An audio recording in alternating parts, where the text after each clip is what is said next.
Welcome to this December 21st meeting of the Nevada City Planning Commission. We are called to order.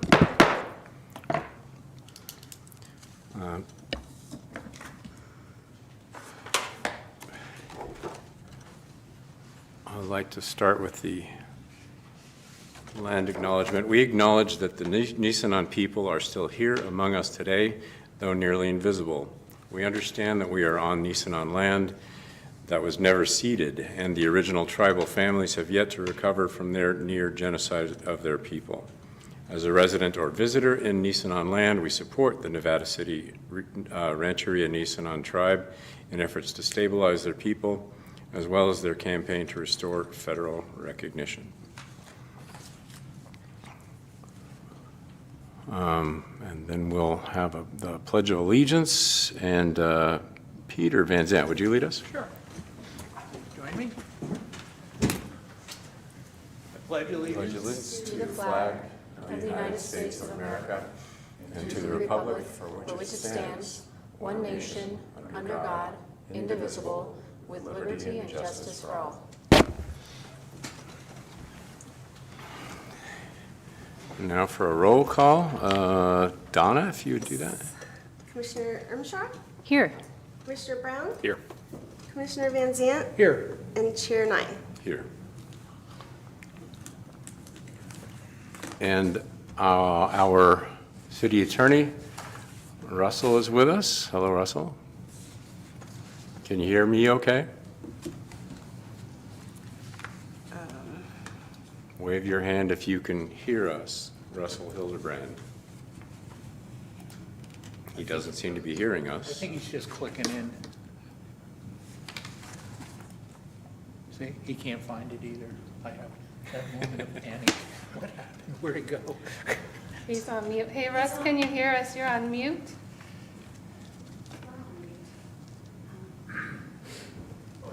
We're on mute.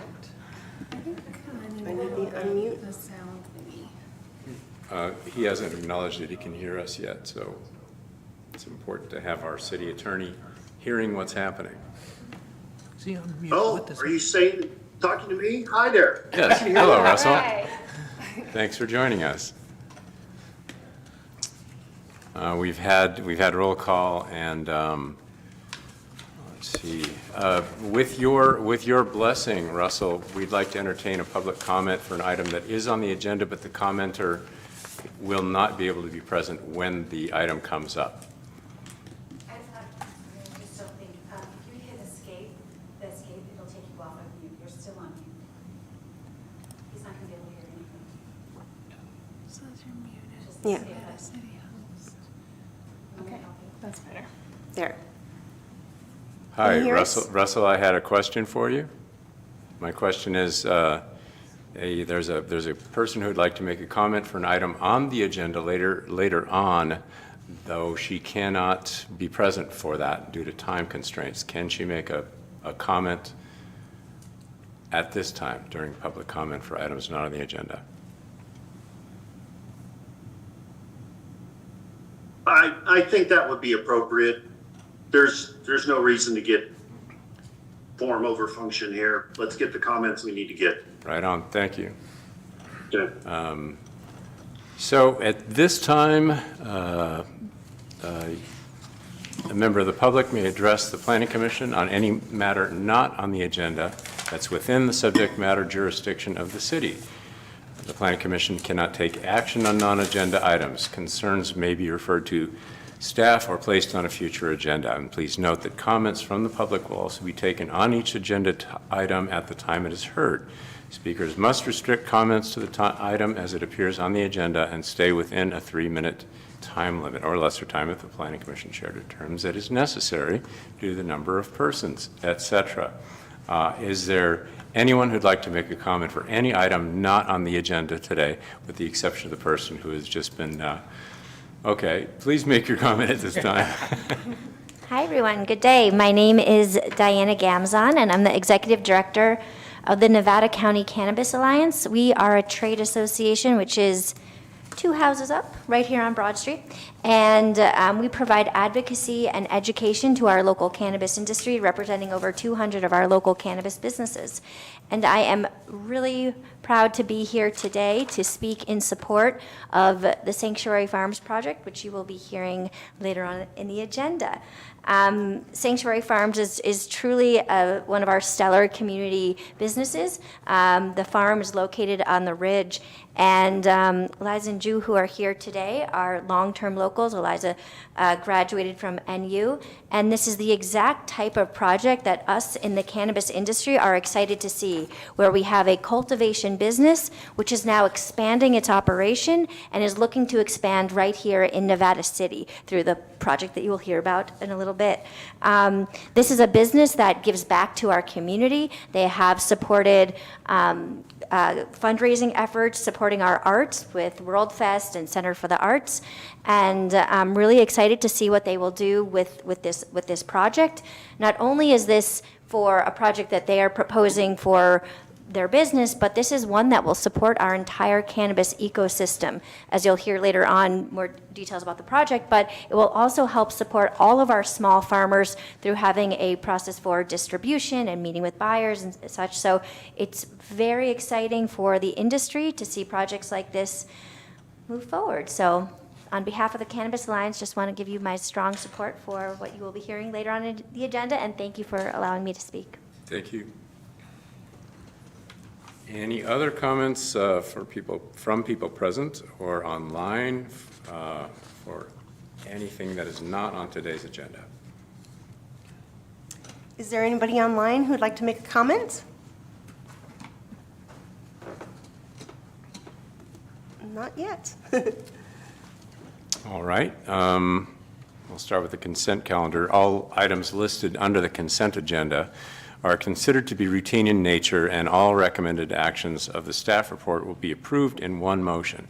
There will be no separate discussion of these items unless a member of the commission or public requests otherwise, in which case the item will be removed for separate consideration. Any items so removed will be taken up following the motion to approve the consent agenda. And if no one has a desire to remove or separately discuss any item, seeking I move that we approve the and consent. a second. I second. All in favor? Aye. Aye. Roll call. So, Commissioner Ermshaw? Want oh, roll call? well, we Not just, yet? we all said aye, Okay, sorry. We But- pulled a verbal on but thank you. you. Keep an eye on We it. pulled a verbal on you. The next item is item 3, 516 Sacramento Street, a request for variance and architectural review for a residential addition and ADU. So do we have applicants here? And so you could join us at this table here, and if you, yeah, this one here. We'll have some questions, whatnot, and if you need another chair, we can bring one up. Kristen, you want to come up? Anybody else?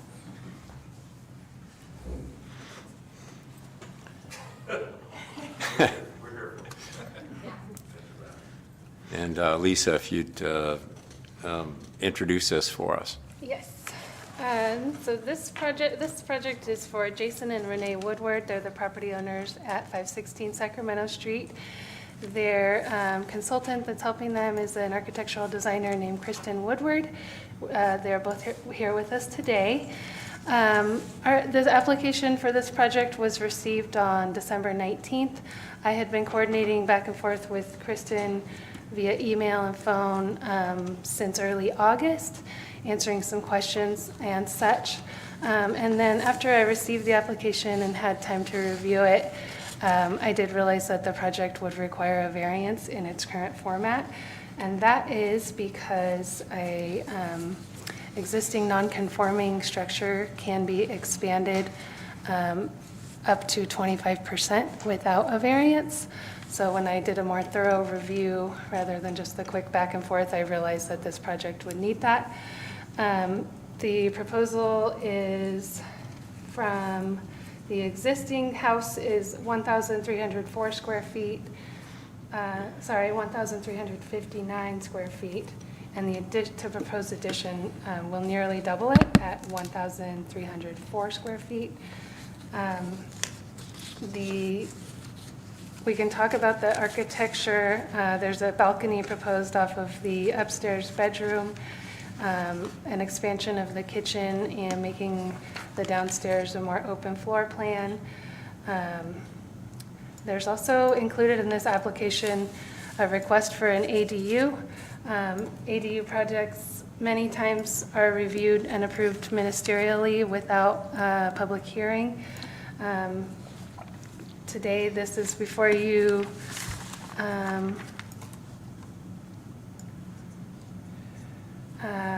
I did make the determination that this ADU would need planning commission review because of the certain circumstances regarding the proposed design being over a garage. Typically, garages are considered an accessory structure. We do have a section in our code that talks about an ADU over a garage, and that the height allowance for a standard ADU, 1 story, shall not exceed 16 feet unless constructed over a garage, and then it should be 35 feet maximum or no taller than the primary residence.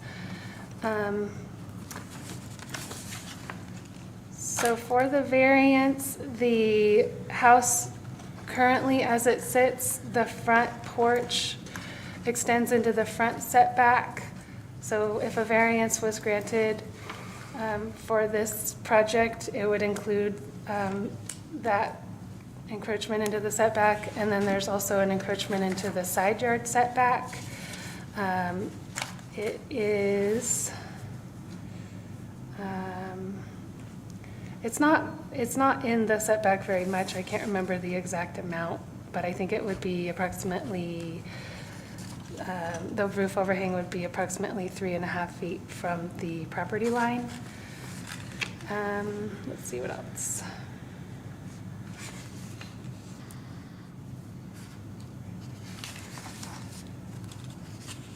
The architectural review includes a proposal for new horizontal lap siding on the first floor, James Hardy shingle siding on the front gable end wall, or if there's a possibility for saving the existing cedar shingles and making a few new ones to match, that could be preserved.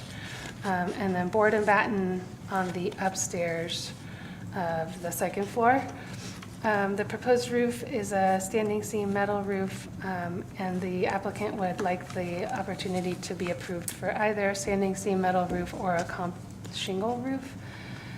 Windows are aluminum single hung, and an addition of a dormer on the front of the house is proposed. It would be 3 and 12 pitch. An enclosed porch with Swiss Chalet flat sawn porch baluster is proposed on the front of the house, and the existing porch would be extended to go along the side of the eastern side of the house to a second entry into the living room kitchen area. The upstairs balcony would be a steel railing. They did provide some lights that are in your staff or your packet. The ADU finishes would match the proposed finishes on the residence. And although it's not shown in the plans, there would be corner boards, 6-inch corner board trim for all corners on the house and the ADU. And as you're all aware, in addition to evaluating the variance, you'll need to make a finding of consistency between the architectural style of the existing home and what is proposed. Planning Commission shall review each application on its own merit and in the context of the neighborhood of the project. Your considerations, which come directly out of the Nevada City Design Guidelines, should include the volume, the massing, materials, proportion, height, mass, scale, orientation, topography, and site coverage. This home was built in 1890 approximately. It does represent mother-lode architecture. Mother-lode architecture is defined as steep peak roofs with pitches between 6 and 12 and 12 and 12, overhanging roofs with gable ends, covered porches and entries, multi-pane vertical and bay windows, and the use of horizontal painted rustic siding. Alterations to older homes should match existing historic materials and details. Synthetic materials with no historical basis are discouraged, and that is directly out of the city's municipal code. The pitch on the front of the existing home is a 10 and 12 roof pitch. And in your staff report, you'll see that the house is shown on the 1898 Sanborn map.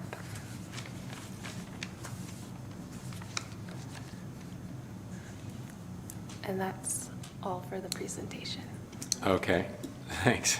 Yeah. That's a lot of words. I have a question. Yeah. So I wasn't clear when you were explaining why the ADU and garage are before us. Does the ADU and garage combo exceed the ministerial approval height?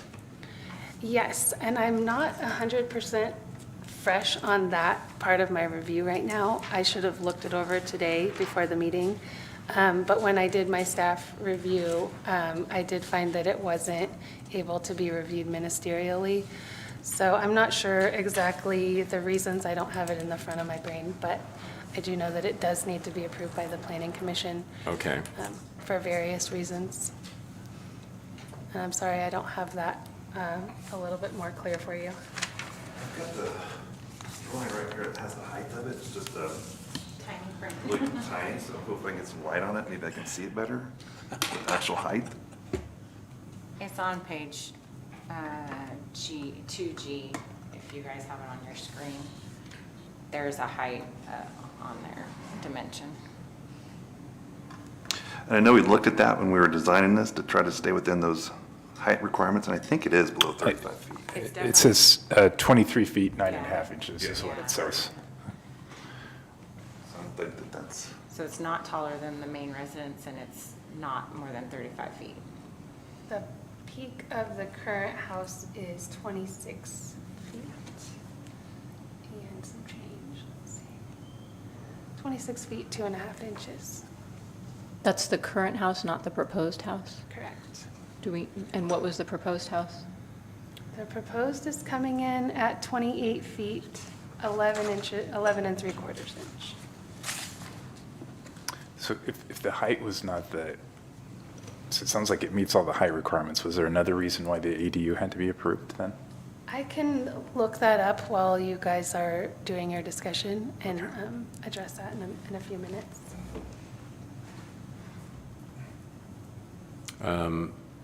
All right, well, let's start with, are there any questions aside from mine, to clarify our discussion? Any questions of the applicants or of? I'm interested in hearing more about the foundation. You cited the hardship and request for variance was based in part on the existing foundation. And so when was the foundation constructed? I don't know. It's an old house. 1800s. And what kind of exploration has been done to determine if it can bear the weight of a second story? It's already the second story. It already has 2 floors on it. Okay, the additional weight of the addition. There's a story and a half. It's already a story and a half, so there's already a stairway and that sort of thing. Okay, maybe I'm misunderstanding the new design. So there would be The new no. house would be there- heavier. There would be no work to the foundation. Well, there's going to be the add-on. There will be the So- addition portion. Yeah, so Okay. there'll be a new foundation poured. And which parts, that's just on the back of the property, this outline here? Yeah. Is that page 10, I think, Lisa? I'm on page, let's see here, are you on the floor plan? I'm on the aerial, I think it's an overlay of So The the hatched- existing structure and the new portions? The hatched portion is the existing footprint. Okay, so the new foundation pour would be, and where's the compass rose here? Which, So are you on sheet 19? I'm on page 10. 10. Let's see what that is. Yeah, try going to page 19. It's a bigger view that you'll be able to see better. Hi, Lisa. Sorry I'm late. Hi. We're Okay. joined by Vice Chair Cobden.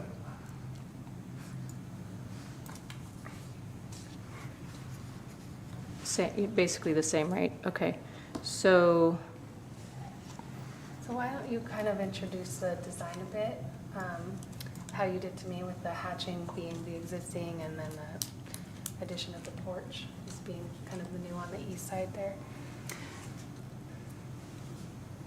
So north is, it's not, North is to the side of the paper because of the size of the, yeah, so it's kind of hard to. which way is north? to this, To the right. to the right, yeah. Okay. So where the little pop-out is in the back without hash marks? That, yes, Okay. that would be to the northwest, Thank you. kind of. Great. So the hash marks represent the existing footprint and they represent the roof line, right? Yes. And then the foundation is pulled in a little bit, obviously, and that's the kind of darker line that you see. The only thing that is a little bit hard to see is the existing foundation where the porch is going to be made bigger. And so the foundation is being expanded both in that porch area and then alongside of the living room kitchen on the east side, and then on the back on the north side. And then it will jog down to meet up with the existing foundation. So approximately where it looks like there's a range penciled in, the 4 burners, that's where, is that the corner where the existing foundation Yes. picks back up?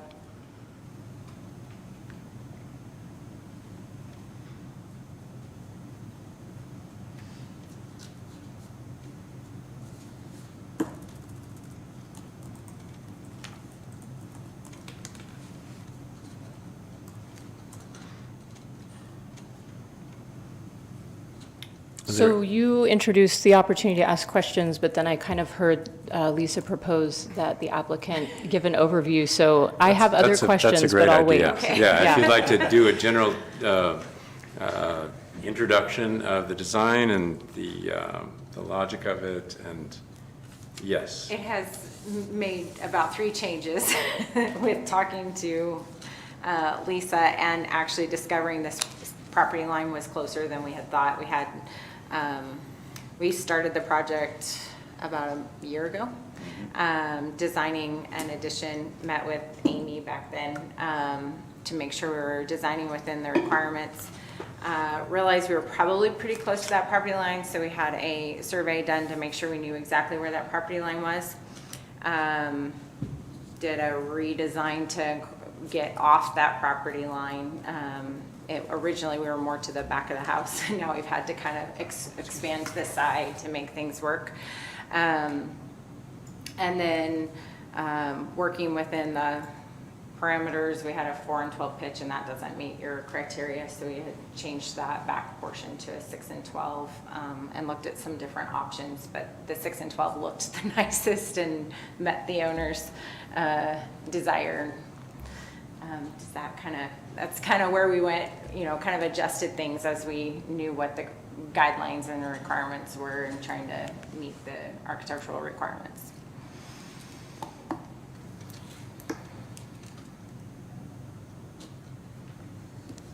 Any other questions from the commission? Not at this point.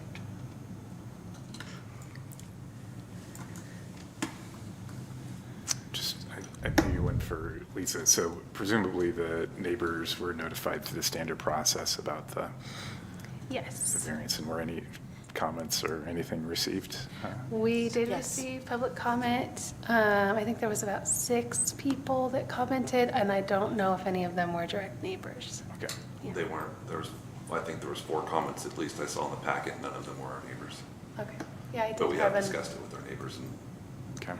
I did have another email come through today that I wasn't able to include. So, And, excuse me, are you Kristen? I am. Okay. it's I'm- Kristen McGregor. I Thank think she was you. introduced as Kristen Woodward. Yeah, they're Woodwards. That's okay. No, that's okay. I'm curious how, Kristen, you would be the architectural expert, how you would describe the current architectural style and contrast that with kind of the vision of your client on the proposed architectural style. Well, the existing, I was told, was mother lode, so I mean, it has the steep pitches and kind of the Victorian look that meets all that. I'm sorry. Yeah. No, I want you to go on, but I also want to say to that look, there's also been some additions in the back. Yes. So the house, in my opinion, is has had 2 lives. The original 1880s box style house, which has that mother lode characteristic. And the back of the house had additions that were put on, probably, we're guessing by the interiors in the 50s, probably 40s or 50s. And there were multiple add-ons, which creates multiple roof lines in the back of the house, which is a complete disaster. So I'd say the front of the house I would characterize as kind of like what you want to say your traditional mother lode type of the pitch. And the back of the house I would characterize as an absolute shamble. I mean, I don't know what the architecturally correct term is, but it's a disaster. And that's the part that we're going to try to remove and make nice. And then, Sorry, I jumped in there. That's okay. That's my commentary. That was exactly it, is we were gonna take off that back portion. It is actually dry rotting and a problem. So that was the desire, was to take off that back portion and recreate a open concept living room. And we tried a couple of different styles to try to bring the roof pitch down. And so it didn't look right. So what we did is carried the porch look around the side and to try to keep a square footage down and encroachment down, and then just keep that consistency around to the addition with the that addition side. And then we have kind of a dormer look for the rear, and then the rear 2-story section. And that house, like the original house, there's multiple homes in the area that are basically the same. I believe it was a kit home. 2 doors down is a very similar home. In fact, it's the guideline that you have for remodeling an older home. And Derek Fredrickson right here is the one that actually did it. Frederick, sorry. And we've kind of used that as the model on how we would like to design it. And part of our challenges with trying to kind of, for lack of better terms, copy that style and architecture is the lot line, or the issues we have with the lot where we can't go straight back. So we've had to figure out how to be creative and move it over just a little bit. So that's kind of the way that shape has taken place. with And the then- stepped shape, is that what you're talking about? Mhm. Yeah. And then trying to accommodate that roof line. And like Kristen was saying, we've gone through multiple versions of it, where the first one, I think we tried to stay a little bit more in terms of like height, consistent with the existing roof line, but then to get it more in terms of like the mother lode look with the higher pitches, we've redesigned it to, that different look, and trying to incorporate the higher pitches, the overhangs, all those different things that you quoted as the mother lode architecture, trying to ensure that those are adhered to the best we can with that design requirement that we have and limitations that we have. My last question is pertaining to some of the inspiration, and you cited your neighbor. There is the proposal for kind of multiple siding choices, lots of colors. You've given alternate options for the roof, and I'm curious about the historical inspiration for some of those choices and maybe even the reason behind alternative options. So what hasn't been noted yet is the siding on that house. We've noted that we'd like to try to save if there's anything in there that we can actually use for the siding, but we don't really know because the appearance looks like it's wood siding, but it's actually vinyl siding. So at some point, again, probably when they did the remodels in the 50s or 60s, that's vinyl siding on there. So we don't know what that wood looks like underneath there. But if we can utilize that and save that, then we'd love to do that and incorporate that consistency throughout the rest of the design. But if not, then we'd like to put in something that's going to be like fire protective. We know that the Hardy, what's it called? The Hardy board. Hardy board is, I think, very well rated for fire protection in terms of siding and whatnot. So that was kind of our inspiration in terms of trying to pick that out. And you know, I think a lot of the homes in the neighborhood have that same horizontal type. Yeah, actually, and there are definitely cases of approving hardy board, you know, trying to be fire-wise and so forth. My curiosity is more pertaining to the multiple types. There's board and batten, and there's shingles, and there are the horizontal siding, which I can't say that I'm thinking of any off the top of my head that have quite so many. And then also some of the paint choices. You provided alternatives, and I'm guessing it's because maybe you didn't think that we would approve of the colors, or was there a different reason? Well, couple things. So the siding. That's her answer. I mean, it's hard to show in the drawings too, but our intent is to have, you know, like the top portion, you know, right now has the unique shingles that has that kind of classic Nevada City design, and we plan on doing something very similar to that. You know, it's hard to show it in that picture, but it'll look something similar to what's up there right now, but it'll be new, and it'll be whatever siding we can get, if it's the Hardy plank, board. Hardy board, you know, black hand cut. But I mean, that's kind of the thought behind that. And in terms of the colors, I'll let my wife speak to the colors. Yeah, I like the darker colors. I walked around Nevada City, and I can see there's houses that have, you know, white. I love the white. It seems like there's so many white houses on that street. I wanted something that was gonna kind of blend in, the darker colors blending into the environment. And so, and I wasn't sure if that was gonna fly. I tried to go and look at the historical mother lode and also the historical paint samples, like at Sherwin-Williams and et cetera. Anyway, I'm like, well, if that's something that is like kind of a deal breaker, I'm totally open to another color. So I put out some of the other colors that were in the historical book at Sherwin-Williams, like, hey, this would be okay as well. So that's why I put out alternative colors. So were the primary choices, were those pulled from a historical palette? They were, yeah, Okay. they were. Yeah, thank you. And I know that the iron ore looks really dark, but it lightens up after like a month. It just lights up, so it's like a gray. It's kind of a grayish color. Good dark gray. And then I thought a couple of interesting other details that I'm curious about your inspiration is there was like a gingerbread rail, but there's also maybe a horizontal metal rail on a different portion of the house. Right the now, back. Yeah, right now the front porch is solid. And so between my wife and I, we're trying to figure out what we'd like to do. I'd like to keep it solid. She wanted to keep it something different. So that was kind of the compromise, was to come up with something that had a little bit more of a design in it. And, you know, I don't know if that is the exact design that we would have with those railings in the front, but it'd probably have some sort of character to it. And that's very consistent through the neighborhoods as well, that a lot of those front porches have unique designs to their railings.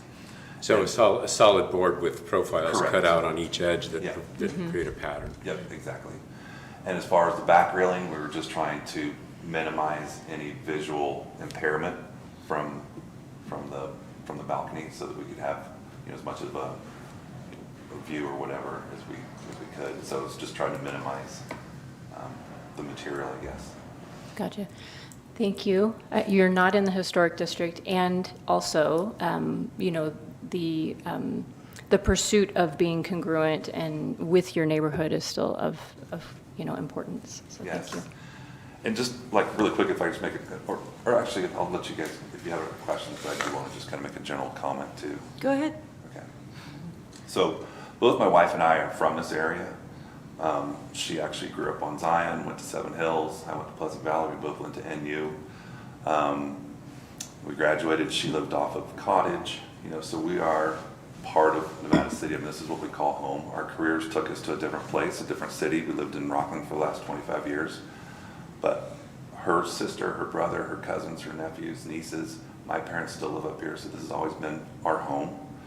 And so we want to make sure that, and we plan on, this is an investment for us. This isn't something we're flipping. This is something that we're going to live in for the rest of our lives. We've worked really hard to try to get back to here and be in this community. And so we wanted, and we looked for a long time to find this house too. And we probably looked at every single house that was on the market for over a year, and our realtor probably hated us, but we were finally lucky enough to get this property. The house isn't necessarily the house that we wanted, but it's such a great location. You can't buy your neighbors, but we have wonderful, wonderful neighbors, our community, our neighborhood. And we're just trying to make that house a gem in the neighborhood and try to bring it back to the life that it had before, because it's basically ready to be torn down. I mean, it is in such bad condition. I think if you guys have been around long enough, you probably remember having the blue tarp on the top of it.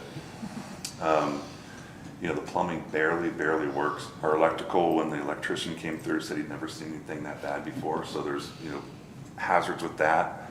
There's no insulation. It's cold. The windows are 140 years old. I mean, so it needs the TLC. We love everything about that location and the house itself. I mean, it's you know, we like the look of it. So we're trying to just make it work for us, make it work for the property that we've been given and the footprints on, and try to make it look as much as we can with all the requirements we have to fit in with the community and the neighborhood.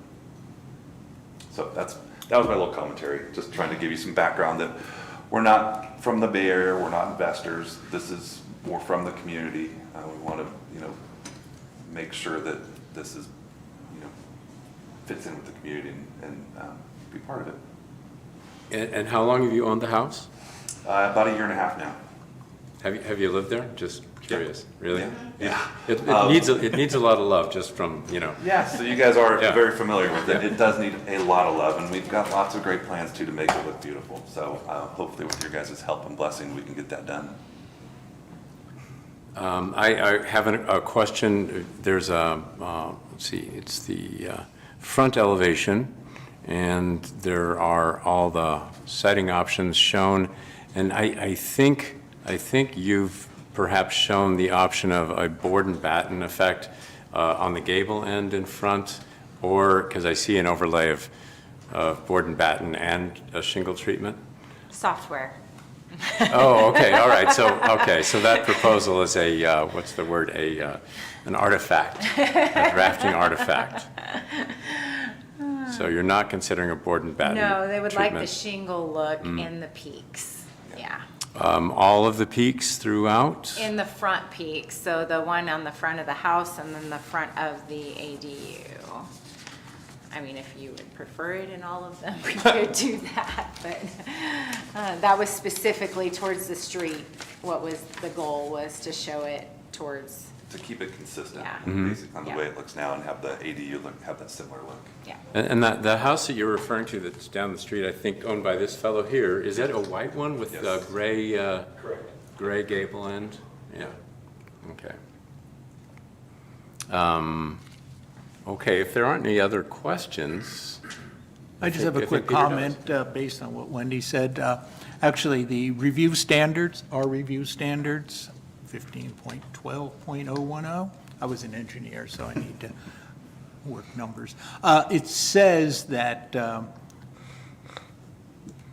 review standards in this section shall apply to any exterior alteration of buildings in the historic district or pre-World War II buildings located outside the historical district. Thank you. So and these standards shall be in addition to other guidelines, et cetera, Part B1, every reasonable effort shall be made to provide compatible use for a property that requires minimum alteration of the building. That's one. And the second one is the distinguishing original qualities or character of a building, structure, or site and its environment shall not be destroyed. The removal or alteration of any historical material or distinctive architectural features shall be voided when possible. And I don't disagree with your assessment of the current condition.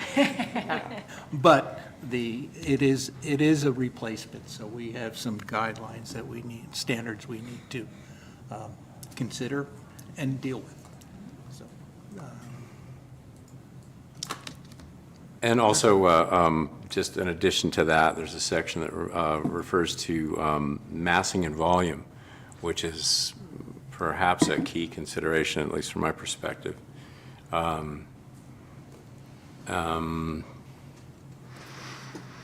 But before we go there, I'm wondering if there's any public comment in the room before we go to commission discussion. If there's any public comment regarding this in the room or online. Now's the time for public comment on this item. There's no one online. Okay, and no one present, aside from, I mean, there are people present, but not who are, clearly, we see you. Okay. Hi there, Darren Fredericks, and in 2011, I purchased 506 Sacramento Street, which was almost identical to the Woodward's home. In fact, probably built by the same people, and went through the same process, and same thing. I'm being asked to help them rebuild their home, and I really love working with old projects and old homes, and just trying to retain it as much as possible.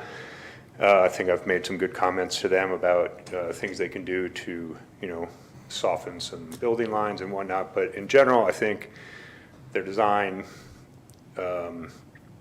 fits in with, at least is similar to what I ended up building. We doubled the square footage to about 2,500 square feet to touch on the volume.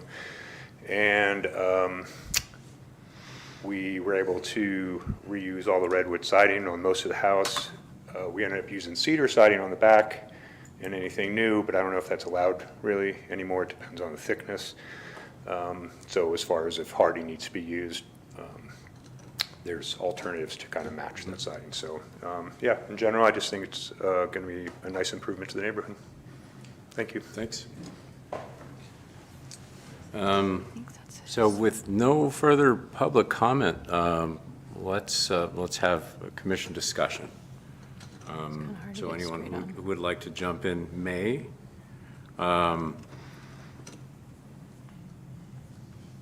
Peter, Rod, Amy.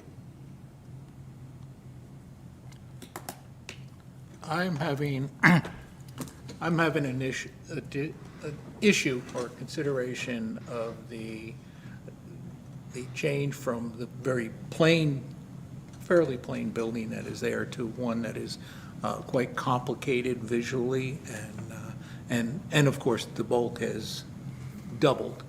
So I'm not sure that fits with our requirement of continuation of the existing, even though the existing needs work. We're not going to have that discussion. So that's where I'm at this point. Seems like a rather large, complicated building replacing a very smaller and simpler building. And so we have. And again, it'll end up looking very similar to the one that Darren just described, but the bump out will be just a little bit bigger on that right-hand side. Okay. Size-wise as well. I don't have that picture in front of me. That view. Yeah, so I mean, it fits in with the neighborhood, so that's what I'm trying to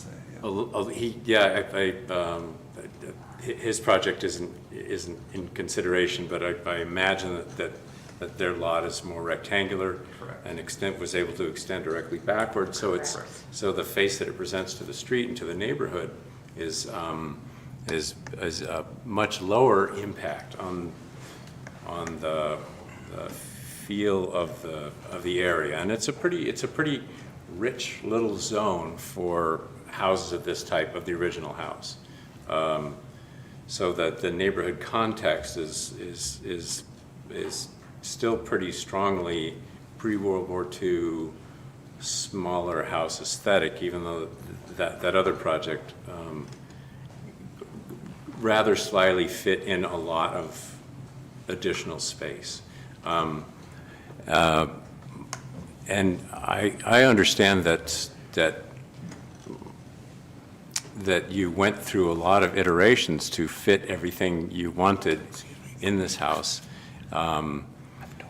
And my feeling overall from an architectural review standpoint from the front, and it's not our job to be architects or artists, that's your department, but the roof lines are all complicated. There are a lot of parts, and I'm not certain exactly how much of the, let's see, northeast, east side, including the very contemporary railing, are visible from Sacramento Street. And our concern is really what the effect on the not what's happening in the backyard, but what's happening to the neighborhood overall.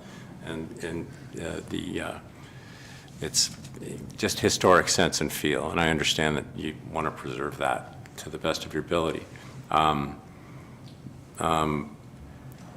However, the front elevation is at least in a direct 2D view, the multiple roofs behind the original structure seem to dwarf the original structure visually. And so from a scale and massing standpoint, I recognize this is a gigantic puzzle. But it seems like a departure from the neighborhood. The dormer on the original roof very much dominates that shape. And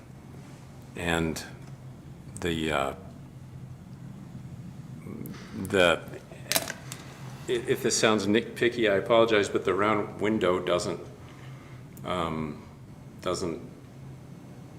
bespeak the era of the original house at all. There are round windows in the neighborhood, though. So I mean, it wasn't. They're probably not, though they're not period round windows. And I would assume. The one I'm thinking of specifically is on the, what was it, Washington and Nevada, the one with the big dog statues. That one has a really nice round window in it. Yeah, actually, I think that there are plenty of round windows in particularly the dollhouse Victorians that you see, I think, but that's a very different architectural presentation than say this, the style of house that yours is. Perhaps that's where you're going. No, that's what I would have said had I said it like that. That's what I'm here for, Tom. Yeah, thank you. So changing out that round window to something a little bit more period, because it's a bathroom, it's a small window in a bathroom setting, so, and would that be, I mean, that's doable. We don't have to have a round window. It's one aspect of the house is very complex looking from the street. The roof lines are very there are a lot of them, and your efforts to increase the pitch obviously, I mean, must have gone a long way toward improving it. I know there's a strong preference, precedent for one story being a horizontal siding treatment and another story being board and batten, which is I think that's perfectly legit and it helps to tell a historic story. I don't personally. There's plenty of historic precedent for the differing sidings on different masses and stories. But I just have concerns about the complexity of the outline of the house from the street view. And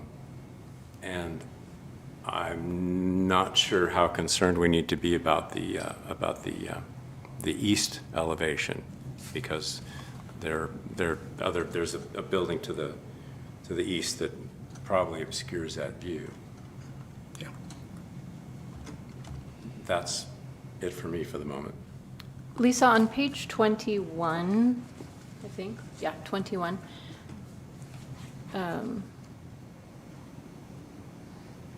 Let's see, the bottom image would be the south side, is that right? No, that's the west side. West side, That's the side that's close to the property line. okay. That's the Yeah, west. The back of the house is north. I can't keep this Yes, straight. yes, Thank back you. of the house is north. Thank you. Okay.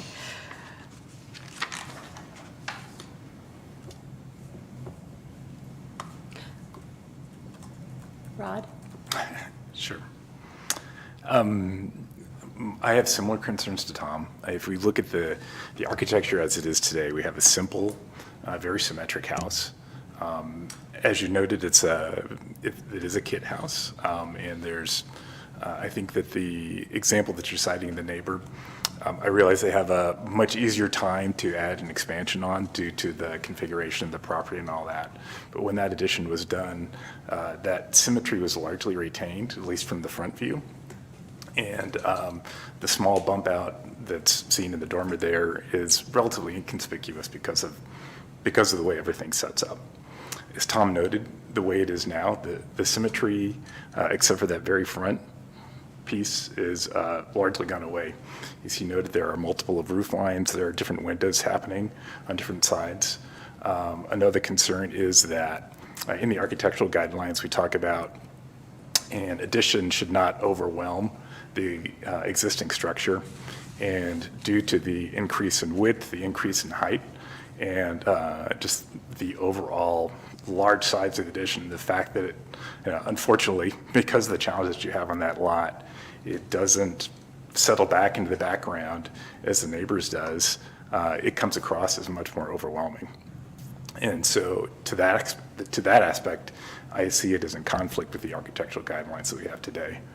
Similar to Tom, I'm not concerned, or Wendy as well, I think it was Wendy said this, I'm not concerned about a couple different siding treatments. Again, I think that's consistent. Two, I'm less concerned about the back view and the side view. Again, that'll be less visible to most people. And depending on, I didn't see anything necessarily concerning about the ADU, but I did want to see, were you able to find out what the issue was there, Lisa? There's one section that's called our development standards for ADU 17.72.026, and it says garage size not to exceed 250 square feet. So obviously, the planning commission can approve an ADU that is different than that in this current format. Can you say that again? You kind of drifted off. Garage size not to exceed 250 square feet. And then the part after, though? So the planning commission can make the finding that this ADU is allowable within the public hearing process. So there'd be the garage space in there, which is a certain square feet, and then there'd be the ADU on top of that. Do we know what the square footage is of just the garage? It I thought it is said 400 something. 455 square feet.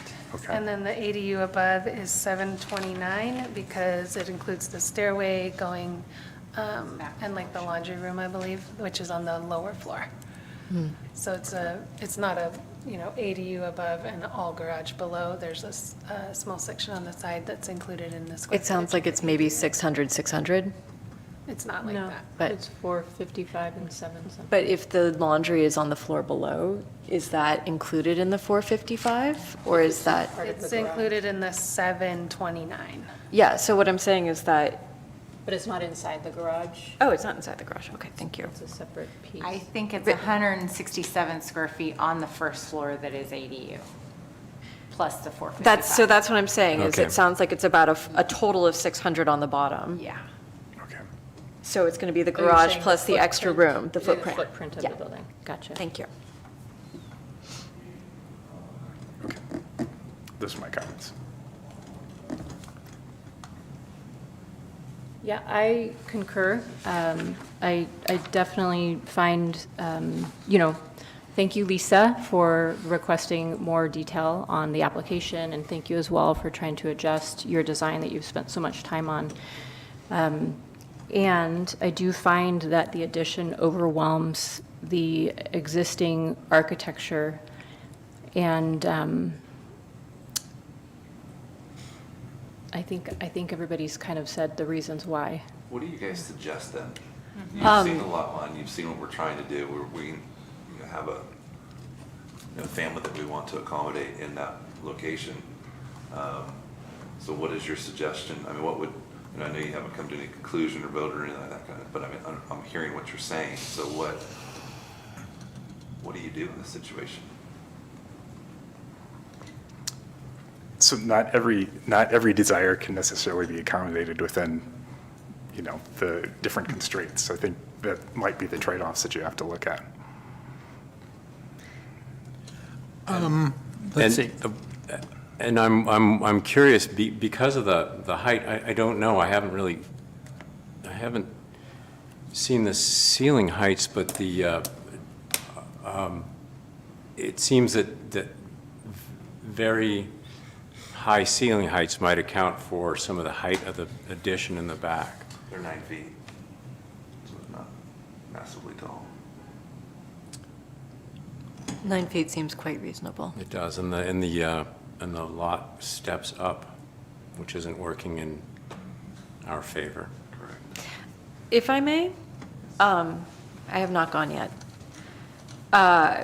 Yes, I agree with everyone else. I think it's, this is such a hard situation. Generally, I am of the opinion that someone who buys a house should be able to accommodate their needs and their wishes. In this case, however, I think it's, as everyone has said, it's a broad departure from the current situation. And I think in terms of constructive direction, I would offer to try and take it more to a place of symmetry, as Rod and Peter both pointed out. I'm afraid we can't be the architects here. But that is, I think what we're all seeing is the thing that stands out the most, is that there's a lot of busyness from the two-dimensional front view. I know that there are already roof lines that you've described that are a mess, and they already exist. Unfortunately, that doesn't necessarily give it, what am I trying to say here? Well, the messiness in the back, the additions upon additions, which is, the story of architectural development around here. Yeah. I own one of those, Right. which I've ripped off all the ugly stuff and put it back way more simply. So that's the deal, although the current condition doesn't affect the neighborhood. And that's our concern.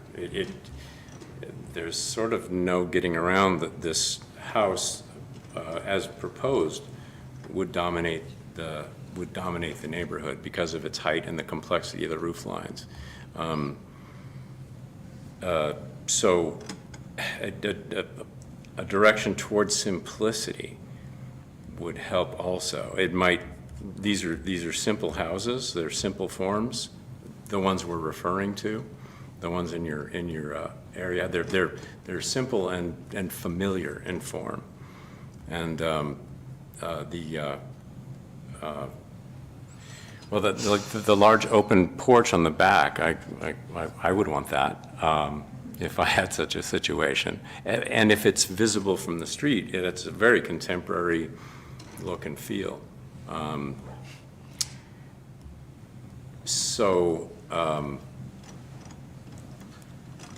I would. Yeah, it mirrors the house 2 doors down.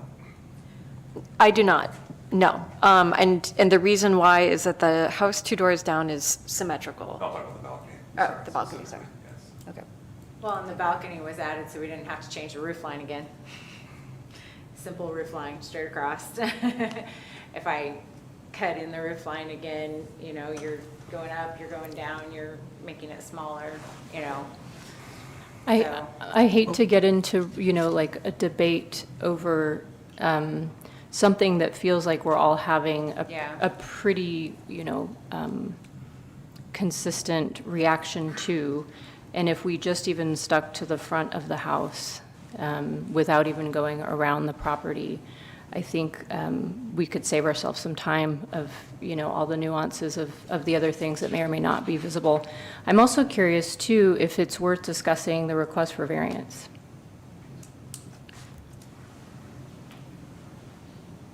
Do we need to talk about that? You know, Did you, go ahead, do you have a comment about it, or? you know, This would I be a think good it time comes, for I a think it comment. comes with the territory. If we approve the house and with location, then we're being asked to accept the variances. So we would have to, if we squeeze if we go back to the setbacks, it's going to be a totally different design. which is why I'm wondering if it's worth talking about. Well, Are the variances? I'm I not think disagreeing it with is- you. I think it is in the interest of if they go back and Yeah. do a redesign, because the front of the house is still in the setback, the side of the house is still in the setback. Right. And they're trying to increase the square footage, and it's a small house, so it's likely going to be more than 25% increase in square footage. Sure. And so in the case of a redesign, the variance will probably be a part of it as well. Chair and I, would it be okay if I shared the plans that Darren did for the house down the street, and we could look at that and see if there's anything that might be a good suggestion? I wonder, would that be material or helpful? I'm not sure that would be helpful. Okay. Given the Because- different because the- constraints on When the he was site, yeah. speaking, the contractor, I was curious, like, okay, well, you doubled the size and got it to a 2,500 square foot house, but from the street, it looks small and historic still. And so my question was, how did he do that? But Well, the difference is that the lot that we're considering is more difficult than. This is much more challenging, you know? yeah, Maybe to speak directly about the variances then. So if we look at the front, looking at the differences between the existing footprint and the addition, the part that would be added into the front setback seems relatively small, at least. porch, yeah. And what is that distance actually over the line? It's only the roof. It's only the roof, thank you. So it's just. I actually stepped the porch back on purpose, and then she told me that it was the roof line. To me, that, I mean, if- that is about 26 feet from the property line. So Okay. it's a 30-foot setback. Can I make sure that I'm keeping up? You're talking about the front The porch? front of the house, yeah, so the setback, if somebody was going to build new construction on this lot, the setback would be 30 feet.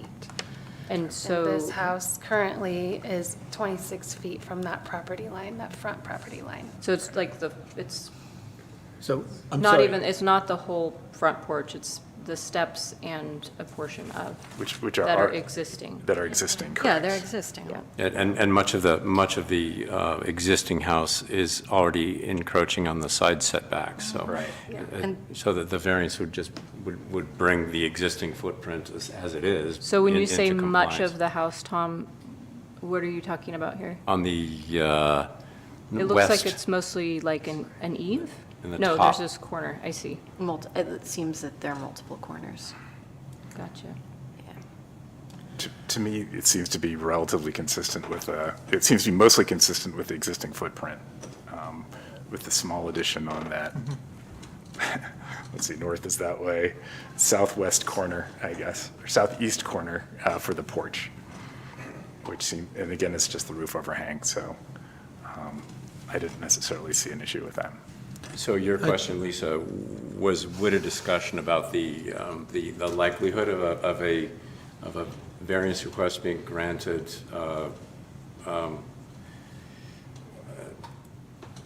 is there a likelihood of that as a basis for reconsidering the massing of the building?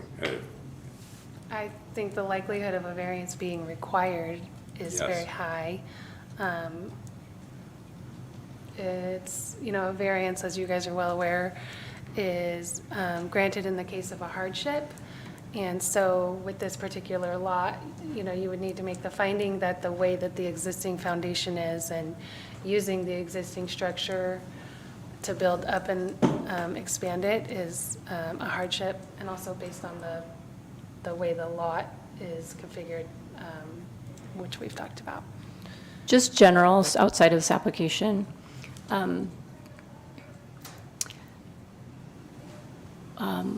What is the average home size?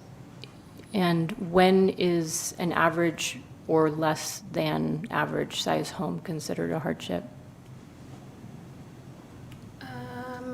I don't know the answer to that question. That's a great question, though.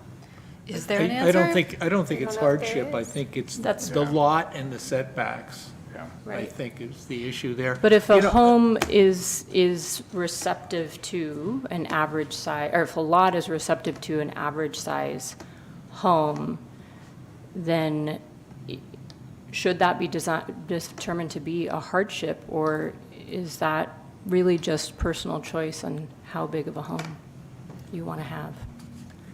So, I don't know. I think that's a great question. Well, Ed, I think what we're trying to do is figure out a way of making this work, so we're avoiding the hardship issue, I think. Language. And look, I'm not an architect, obviously. Tom and I are in the same field as far as that goes. But, I'm looking at the front. It is very busy. It's got the house is segmented into different blocks. And you've got the pitched roof in front, which, is the main characteristic of the existing house. So I like that idea. I don't know. What happens if that gets spread out a little bit and somehow or another the consistency going to the back is one building instead of 3 different sections? And then we get away from the busyness. It's still compatible with what's there, that it fits hand in glove with our requirements, and we go from there. And If I could jump in too, I Sure, think this is please. also what I was thinking. I'm looking, sorry if I look distracted, I'm looking up images of different kind of Victorian roof lines and wondering if, forgive me if this hurts to hear. I can only imagine how frustrating this must be, but you've got this peak in the front. Is it possible, in order to draw the house over, to make a larger peak behind that just covers everything so that you have one consistent roof line instead of? Did do that after her finding in November, and it shot way high up in the air, and it's not going to meet your height requirements. Okay, because it's, height, okay, so, Because you're at a 10 and 12 pitch, right. and it looked worse than this does. I mean, Definition of overwhelming. yes, exactly. I just wonder what kind of room, I mean, I'm also seeing other examples. Maybe it doesn't have to be that way. Maybe it could be something where you have, I'm looking at something here where you have like the peaked roof, but then you have a less than 10.6, is that, sorry. That would be. 6'12"? Yeah, well, and that's what I put on it, was a 6 to 12. We And had then- a 4 and 12. And then it you can didn't do meet like a peak to try to out of keep that? height. There are definitely examples of Victorian architecture where you Where it have, goes where it slopes lower in and- mildly and then it peaks from Okay, that. I okay. wonder if there's, it just seems like there are definitely like visual models where you can, as your neighbor said, soften the lines. And it seems that that's what we're all hoping can happen. Yes, Comment. yeah. If you're looking at from the street and you have the existing here, so on the back one, rather than doing the cross one, have a, just like offset, so you'd see a full peak, and then the back section would still follow the 10, 12 or similar, but it would just be offset, so you'd be looking at 2 gable ends essentially down the lot. That would hopefully accommodate the jog in the lot line and keep it more simple. Just It's, thought. yeah, that's something to play with and have a conversation outside. I think the main point is keeping it clearly, like, it would be amazing if you could disguise it as, you know, an original Victorian. Tear it down, start all over again. I mean, I don't know that. going almost. Move it a over. suggestion at one point. Which is a common thing that happens sometimes with these houses. And we don't want to see that. Yeah. Let us hope not, and hope that there's another solution awaiting. There was another project, and I can't refer to it specifically because we're encouraged not to refer to other approvals, but a problem arose when a symmetrical roof pitch, the ridge was parallel with the street, and to accommodate a large addition on the back, the pitch was symmetrical front to back. And to reduce the height of the roof and reduce the visual impact from the street, it was an asymmetrical pitch. So it was, I think, maybe 6 and 12 in front and 4 and 12 in back, where it's way less visible. Still lots of floor space without the height. Yeah, as you noted, it was that was the, it was, like you said, the roof line was parallel to the street. Yeah, the gable was Yeah. facing the I wonder, And yet there's, sorry, but there is the third step back is a ridge that's parallel with the street. Right, you're looking at the, if that part were simplified to make it, is there a reason, did this house, was this plan already in architectural review? this was like, This one? Yes. No. It You mean seems this like, project? yeah, it No. seems like this is a good candidate for architectural review. I don't know that we're going to get there today. No, we're not. No, we're not. Yeah. We are not. We're not. I would like to just give a couple final comments. One being echoing what Rod said, which is, you know, a bittersweet reality of some of these beautiful little homes in super choice downtown locations. Several of us have them. And so I empathize with, you know, the current condition of your home. I've lived through that, and I understand. And I also understand the concessions that have to be made sometimes. And so Rod said something to the effect of sometimes you can't have everything on your wish list. It is not up to me to decide what that is. Therefore, I cannot design your home for you, and I wouldn't be qualified to do so anyway. But I think the guidance that my peers are offering in simplifying roof lines and so forth, I would just add as well, looking for historical references. And we have a great historic society who has archives of photographs and things that you can draw from. And in part, that was also my line of questioning on the inspiration for the different types of shingles and so forth. Philosophically, I am not opposed to multiple types of siding. There are reference for that. Some of them look like they are from a current suburban development. Some of them look historic. And so, a sensitivity to that, I think, is really important, that it doesn't become, a modern pretend version of a historic home. And so again, referencing, the Historic Society is really helpful. Just because something exists somewhere in town doesn't always mean it's correct. And so I thank you for following, your due diligence, because it's not unheard of somebody popping around a window in somewhere or something. And also not to say that those never existed, in the late 1800s. So that, and regarding the variance, my last comment on that is, I suppose it's true that when we have, maybe a new design that accomplishes what we have requested, it will likely have some sort of, it will likely be within some sort of setback. My personal request, my personal opinion is that it should not exceed what's already happening.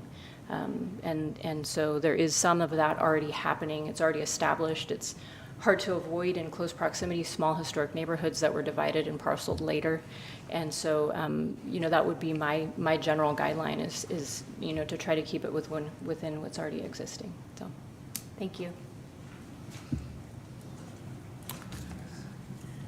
To the variance request, it's pre-existing, the request does not seem unreasonable, which we certainly can't, give any guarantee that the variance would be granted at a future meeting, but from my perspective, I'll just speak for myself and maybe echo what Wendy's saying, that it doesn't seem like an unreasonable request, since it's pretty much on the line of the pre-existing, and it's established in the neighborhood, and it's like a normal thing. Many of us have that circumstance. I also want to say, I hope it's apparent to you that we don't enjoy pushing back on people's desires, and people should live as they'd like, and yet our job is to safeguard the historic feel of our neighborhoods, and that's what we're doing.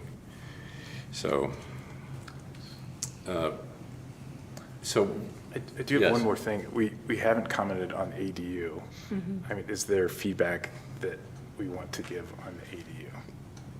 And the garage? Do we and the even, garage. didn't we? Sorry, go ahead. No, I'm asking the question of the group because I want to make sure we give any feedback now that we need to give. I have nothing to say about the ADU. I think it's fine. Yeah, for me, it's the view from the street. And again, I don't know how to do that, but looking at the drawing here, there's a phrase, and I'm not pulling it up, but it looks choppy. It looks like pieces were just put together, different segments of the house. If there was some continuity in the roof line, or somebody mentioned that. You're talking about the ADU? No, I'm talking about the main house. I agree that the ADU is a secondary If issue. we yeah. just finish on the ADU briefly. Yeah. Okay, I'm sorry. Yeah. Go for it. Again, I think, in general, I had less concern about the ADU. I think that the design is more cohesive upon that. I agree. They have the opportunity to design it in its entirety now. I'd also like to say I like your colors. I like the original ones. They're great. One thing I would say about the ADU is that the exterior finishes should match the primary residence. And all trim details. Yes. Yeah. So if you were to want to approve the ADU today, that would need to be a consideration, looking closely at the siding and the finishes for that.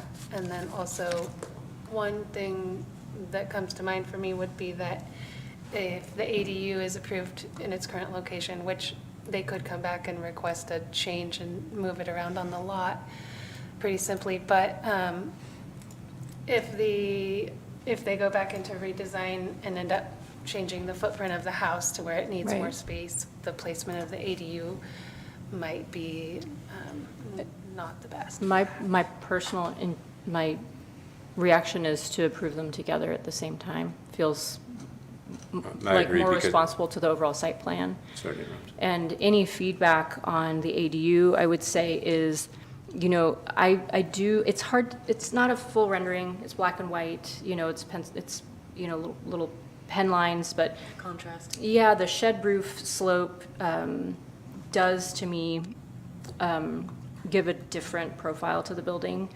I see that you tried to match the 10-12 house slope on that front gable. And so I'm not sure if I like that. I can't really tell, to be honest. It almost looks like little flanges or wings or something. And yet when I turn it to the side, I understand the function of that. That's really how you get any headspace probably in that upstairs unit. So I have reservations, I guess I'd say. I would say functionally, having a house with that roof line, I understand the dormers. Yeah. So it might be another situation where, again, I don't know where exactly it sits on the lot. If there's room to make the building longer and capture square footage that way as opposed to taking the second story wider. I'm not an architect, so. It doesn't look like doesn't look like the lot is going to allow going back and picking up more stuff. Or wider, Yeah. and meet your 10 and 12 pitch to match the house. In my opinion, it's a really well-established form to have the gable and the ends of the building downplay the size created by the sheds. It seems to do that. I think matching the 10 and 12 pitch on the gable end that faces the road, I think it's worth it and does both things well. I'm not an utter fan, but it's a well-established form, and and its purpose is understood. Why couldn't it be made wider going towards the east property line? If you'd have to pull the parking along the property line or the driveway and then have parking behind or something? Going to the east, you're going to encroach on the house footprint where we, Oh, I'm talking about the house footprint, sorry. oh, I'm sorry. Going to the east.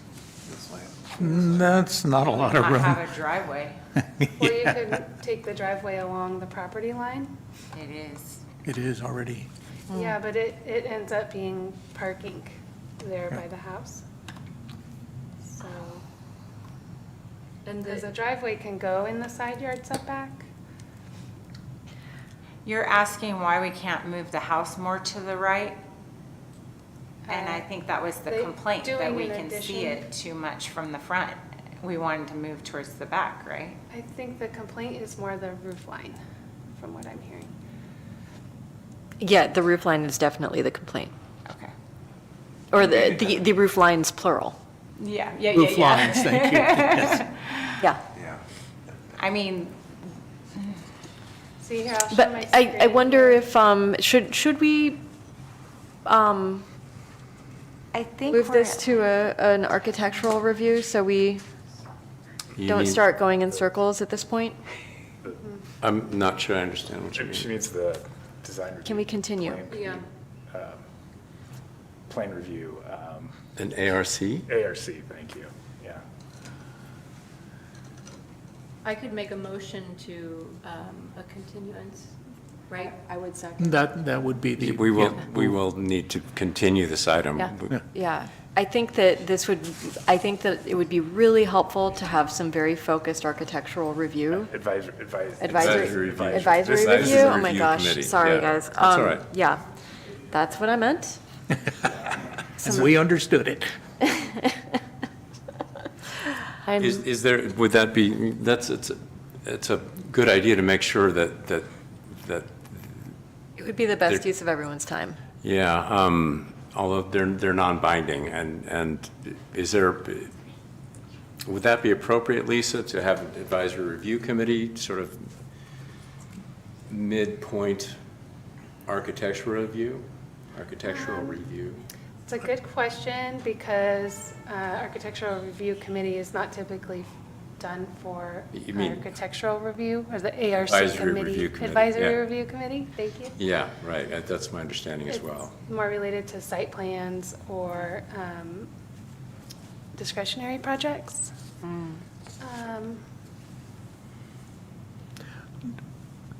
Certainly, there Now, could be a do- liaison, maybe. I was going to say, a So- liaison to work with I don't think Lisa. that's appropriate either. In reviewing Russ the. has appeared on the knows- screen, maybe he I do has some think we should input here. continue. Our legal genie has shown up. I think if everyone agrees that, voluntarily, we'll all work out a trip to the Architectural Review Committee, then I think that's fine. Doesn't, It says Yeah. here in our code that the Architectural Review Committee for all applications, exterior alteration of any building or structure is the Planning Commission. Yeah. So It's not, architectural review committee is, or advisory review committee is not standard for architectural review. So then I just move that we continue to the next meeting. Second.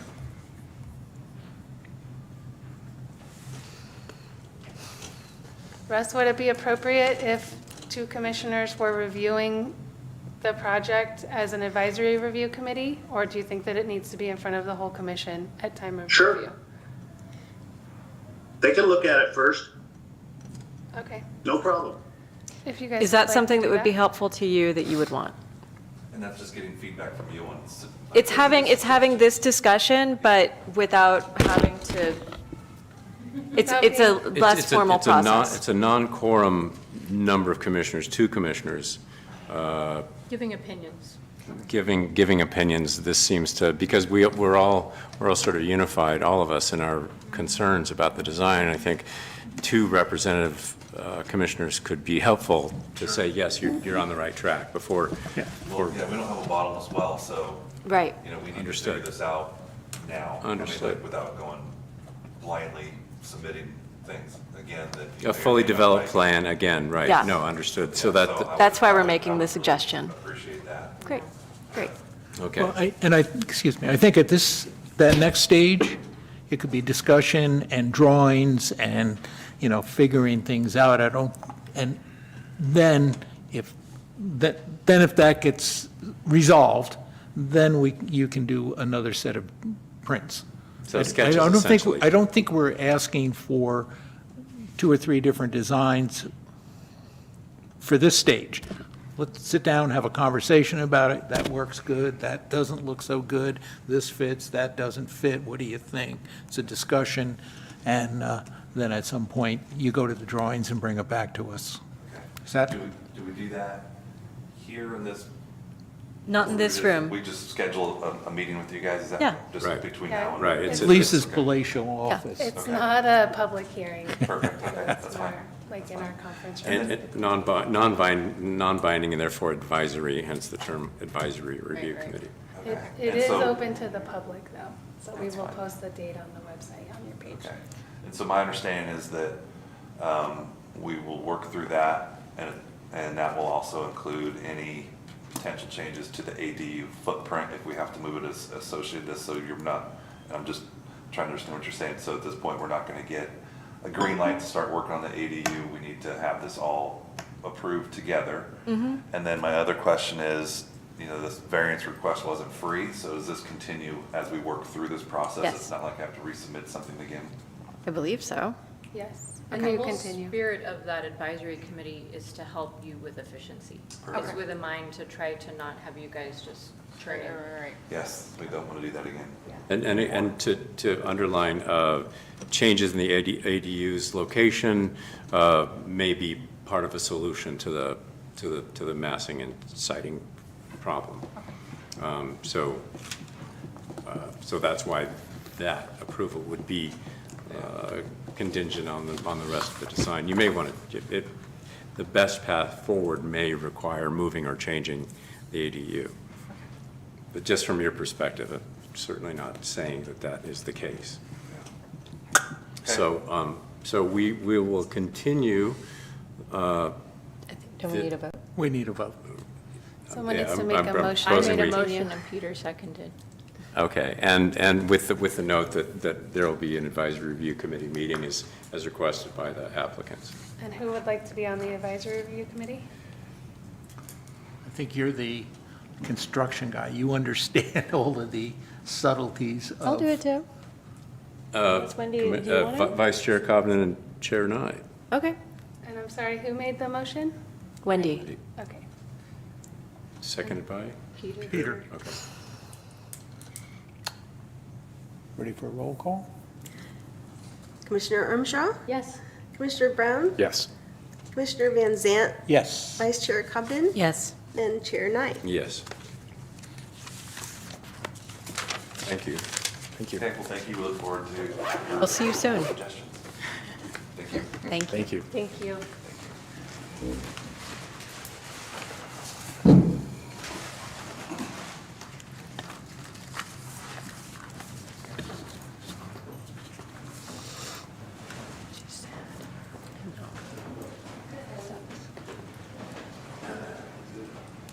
Next up, item 5, cannabis business application, 420 Providence Mine Road.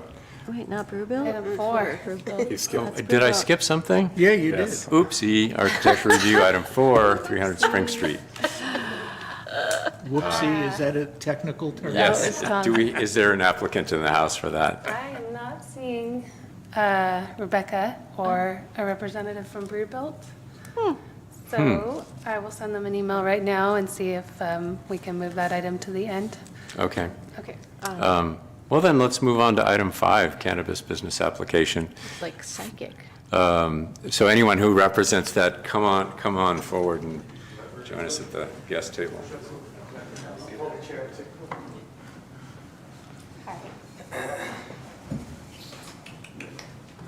Thanks for sitting through all of that. Was Not it as as long fun as it for could you as be. it was for us? Very interesting. A little interesting. I wish I would have saw more pictures earlier, actually.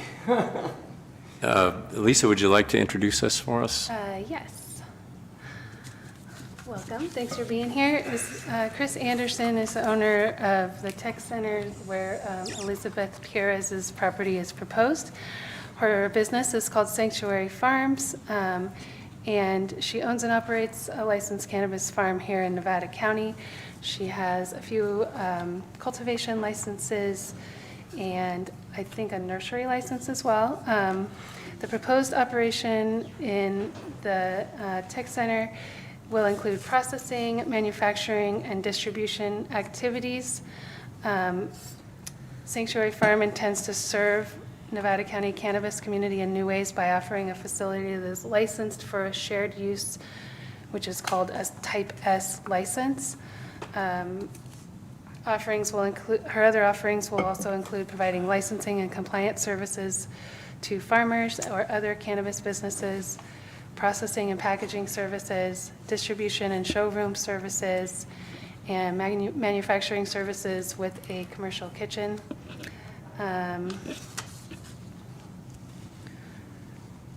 I will probably let Elizabeth introduce her model of how she wants to use this space, because she'll do a better job than I will, and explain sort of some of the day-to-day activities and processes. I will make a note that the Type S manufacturers operate in a shared use facility, and that other people with cannabis businesses would be coming here to do their work and make products that are ready to go to market.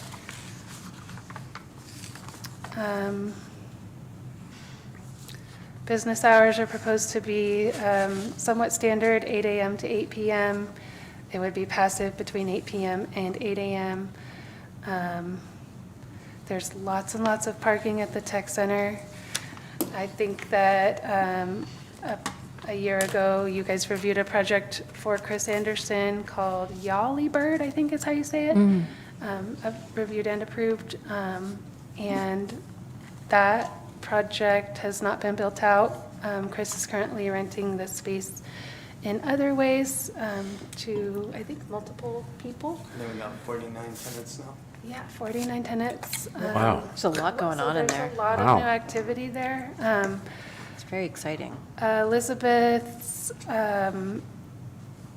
is proposed in the upstairs of the N4 building, and she redacted her floor plan. I did print out a copy, but unfortunately, it is sitting up on my desk, so if you want to see the floor plan, I'm happy to go up and I grab did it. put the floor plan in that presentation specifically for that reason.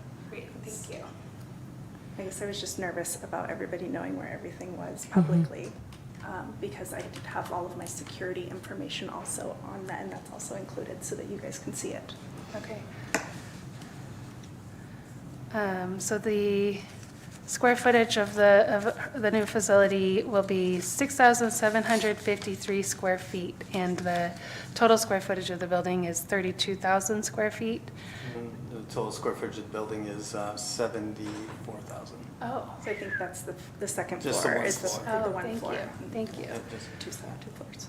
Okay, and then our local ordinance allows cultivation, distribution, and non-volatile extraction and manufacturing businesses in the light industrial zoning, so it is an allowed use.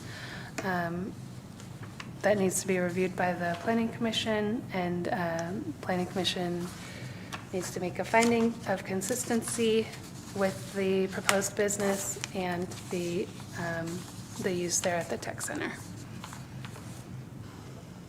So Elizabeth, I will let you know that if I share my screen here, it will be on the public record.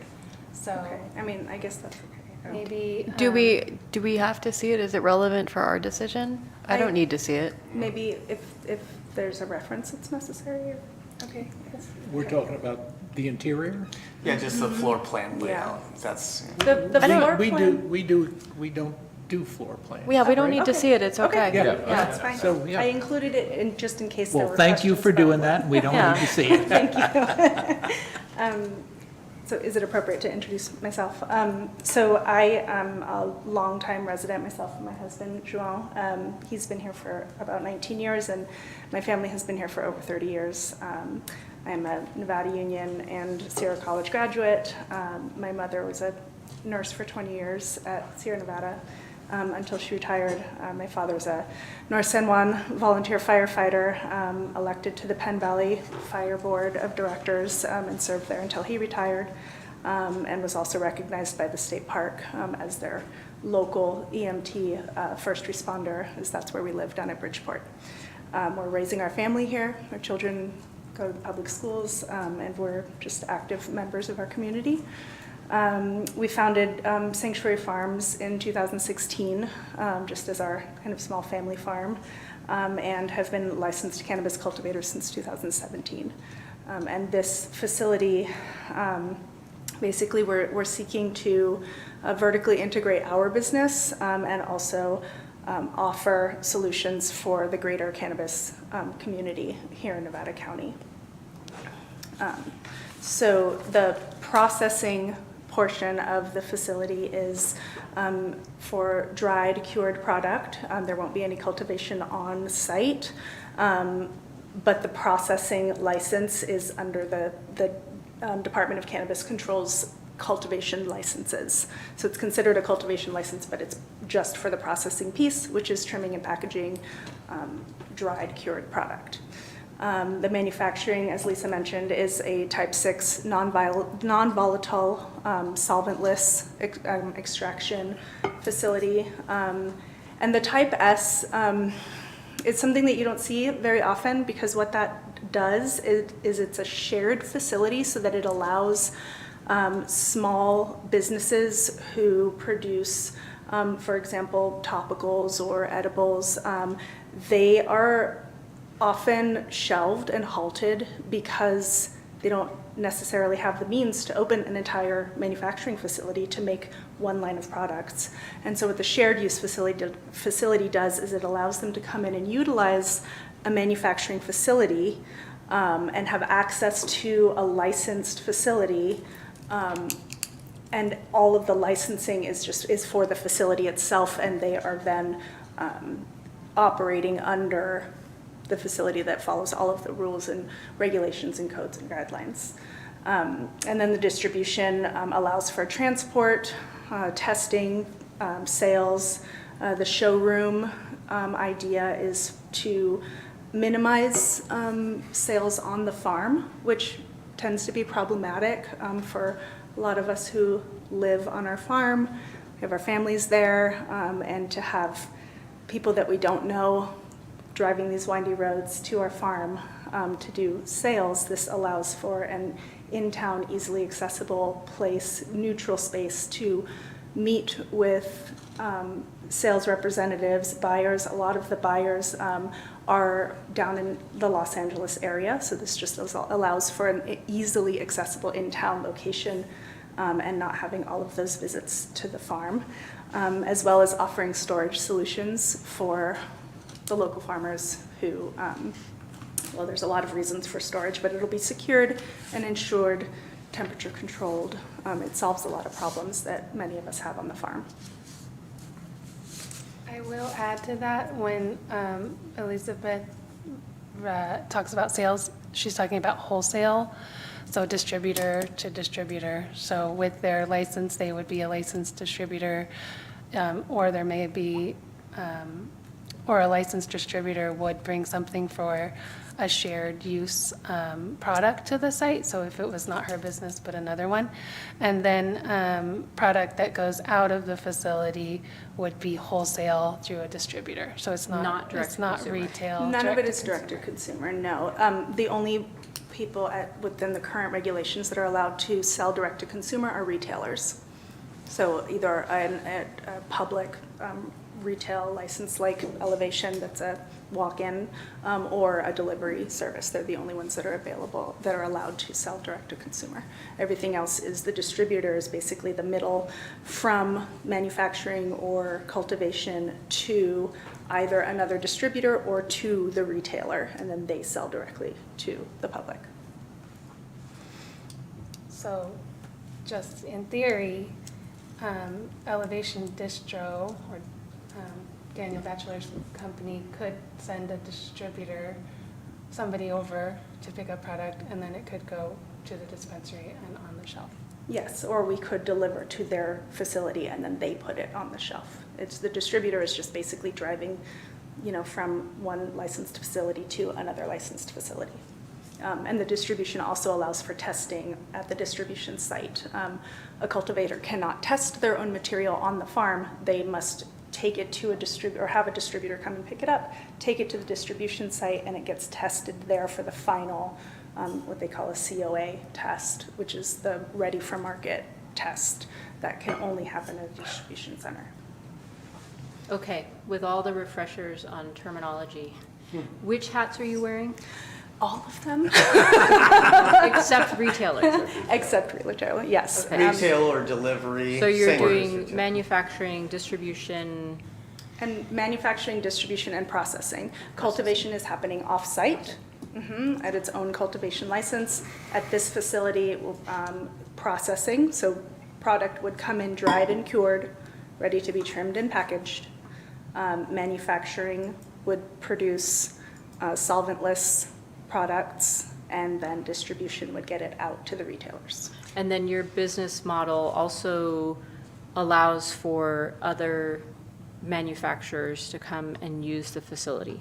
That's the type S shared license, yes. Is that Like part a of your ghost business kitchen plan? type of Yes, thing. that allows only for the manufacturing part of the facility, which is the kitchen and the washroom. And so if they're producing, a rosin or a topical or an edible, then they can come in, source their product from a licensed source, produce their product in the manufacturing facility, and have it packaged and ready to go to distribution and then out to sale.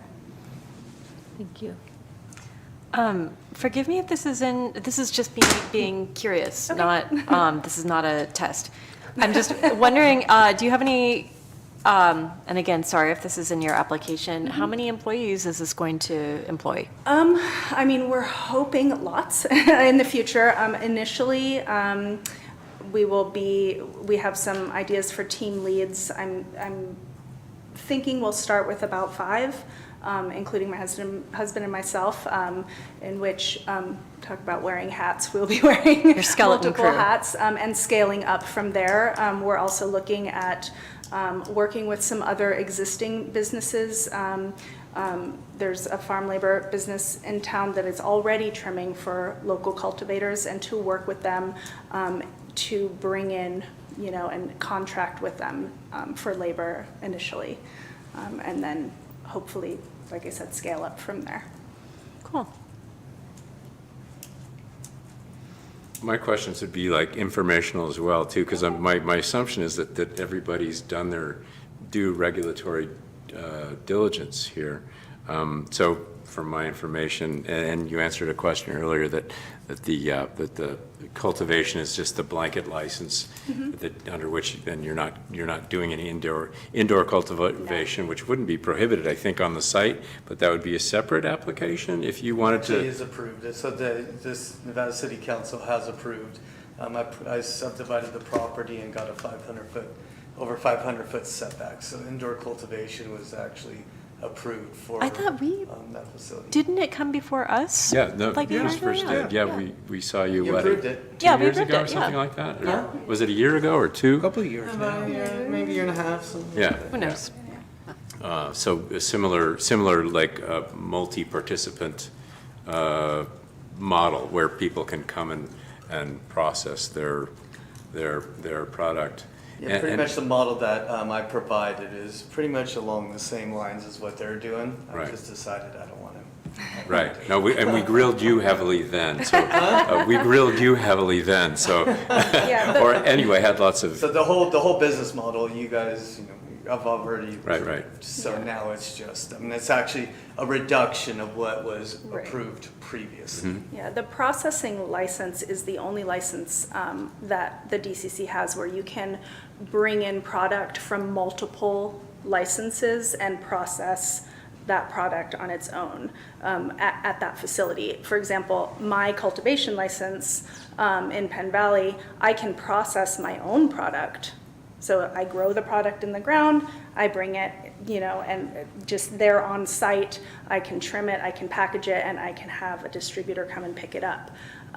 The processing license allows for us to do that for multiple licenses, which is that vertical integration for us because we have 2 cultivation licenses here in Nevada County and 1 in Mendocino County. So what we're need to do now is process on each individual license. With this processing license, it allows us to bring the product from those facilities into this one facility and process everything in one place. And do that for other And farms do in that, the. exactly, for other farms. So we also. can process for anyone who needs that service. Right, and so another curiosity question. So your equipment, your processes are operated by your in-house employees or do the people who bring product to you use your facilities? Yeah, no, that facility, the processing facility is not a shared use space. That would be, I would like it to eventually be our own employees, but that's exactly what I was talking about, contracting with another company who they are an employment company. They already employ folks who do that work, and so we would contract with them. So that. Right, so specialists are doing that work in all cases. Exactly, except, but it's not like the farmer comes in and like processes their product and Yeah, like takes just it. push the arm button Yeah, and no, just. that's, Yeah, okay. no. Okay, thanks. I did have a question. In the additional information section, you noted there's space that designated as a delivery site. Our sincere hope is that the city will consider possibly allowing a delivery retail license in this space to facilitate future events, farmer market, consumption spaces, and similar potential prospects. That's just future. None of that's being included in this application. I realize that that is not in the Nevada City ordinance at this point, and so I'm not going to apply for something that's not available. But I do have a space there that's designated. Our hope is that that's the direction it moves, and if so, then we'll deal with that when it comes. If the rules change in the future, you can do it. For current purposes, that room would be used, it's kind of a multi-purpose room. It could be used, staff meetings. We have a gentleman who does multimedia, so, podcasts and photo and video area, those sorts of uses, because really the idea for this space is to provide solutions for the local cannabis community. And a lot of folks don't have access to, someone who does, who specializes in Instagram and social media, someone who builds websites, someone who can get their product out in the view of the public. And so we would like for this space to be one of those that just provides solutions for all of those little holes in the lives of the local cannabis community as we pioneer in this new industry and kind of figure out, we really need to get this out there. How do we, package this product? What compliance is necessary for this piece of it? So that room will serve very much that purpose. Got it. Thank you. Mm-hmm. I think it would be helpful to describe the delivery license, like you did to me when we met. Yeah. And the advantage, not that they can make any findings in regards to that, but just to understand it. Yeah, the hope for delivery, because The way that things are set up right now, because the only opportunity for direct-to-consumer sales is through a retail license, there is discussion happening on a state level with the state legislatures as to direct-to-consumer, farmer-to-consumer sales, farmers markets, those sorts of activities. And so we'd like to be poised for those types of activities. The way that it works as of right now, if you go to a big cannabis event, like say the Emerald Cup, you need to have a delivery license or some sort of retail license in order to sell product directly from your booth, even though you're at a giant cannabis, event and there's, everybody's ID'd as they come in and all of those things, you need to hold a retailer's license in order to sell directly to consumer. And so the idea to be able to service farmers market events, a lot of these things that the Cannabis Alliance is working on to get sales out from farm. It's kind of a winery model. Wineries are allowed to sell cases from their winery. If you go to a wine tasting room, you can buy a bottle of wine there, you can buy a case of wine there.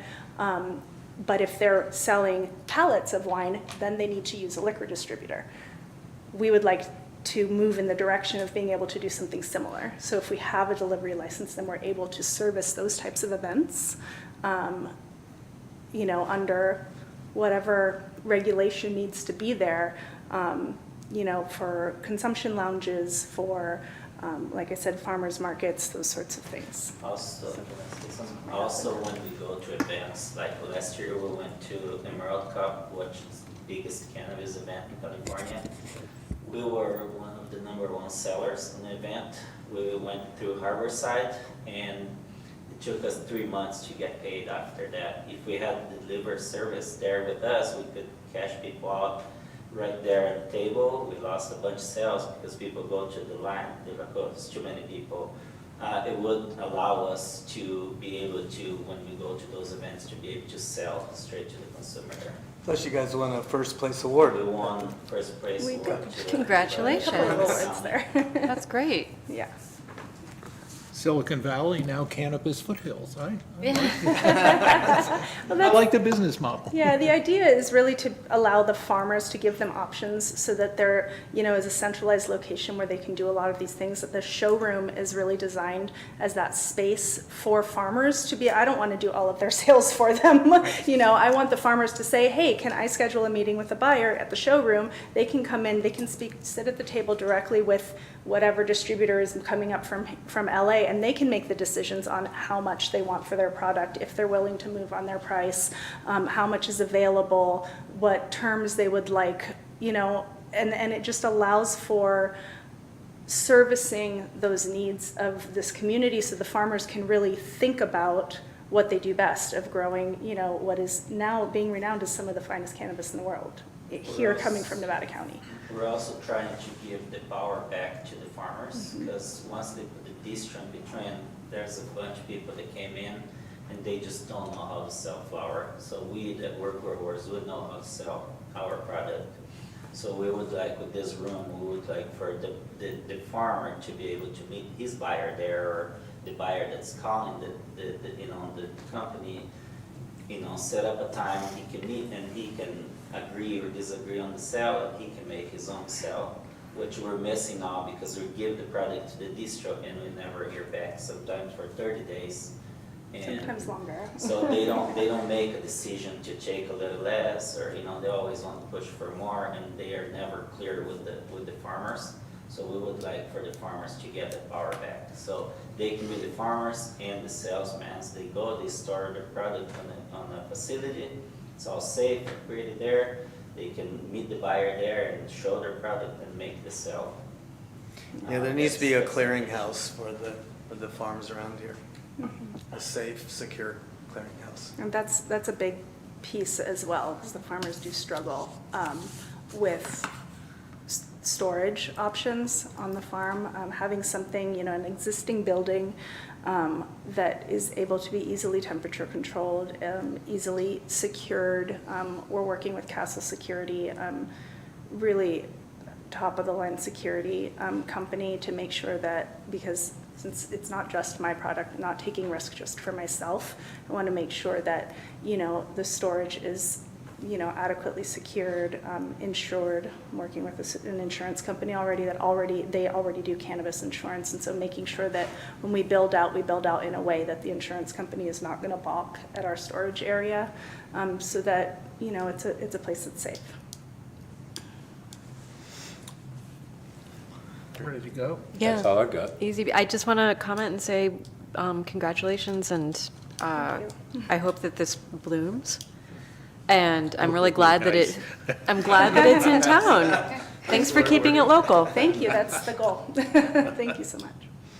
Sounds exciting and ambitious and exciting and Ambitious. ambitious. I'll motion to approve. Or sorry, we have to go through the sequence. We need to ask for public comment. Oh, my bad. Amy's like, yes. But good to tip your hand. Right. Okay. Is there any public comment on this application online? If you'd like to comment on this subject, please raise your virtual hand.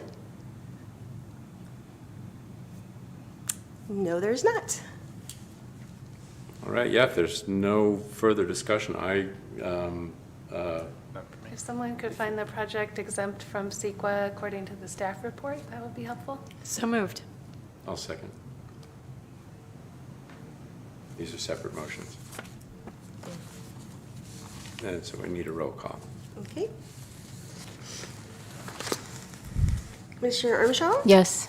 Commissioner Brown? Yes. Commissioner Van Zant? Yes. Vice Chair Cobden? Yes. And Chair Knight? Yes. Next up, Lisa.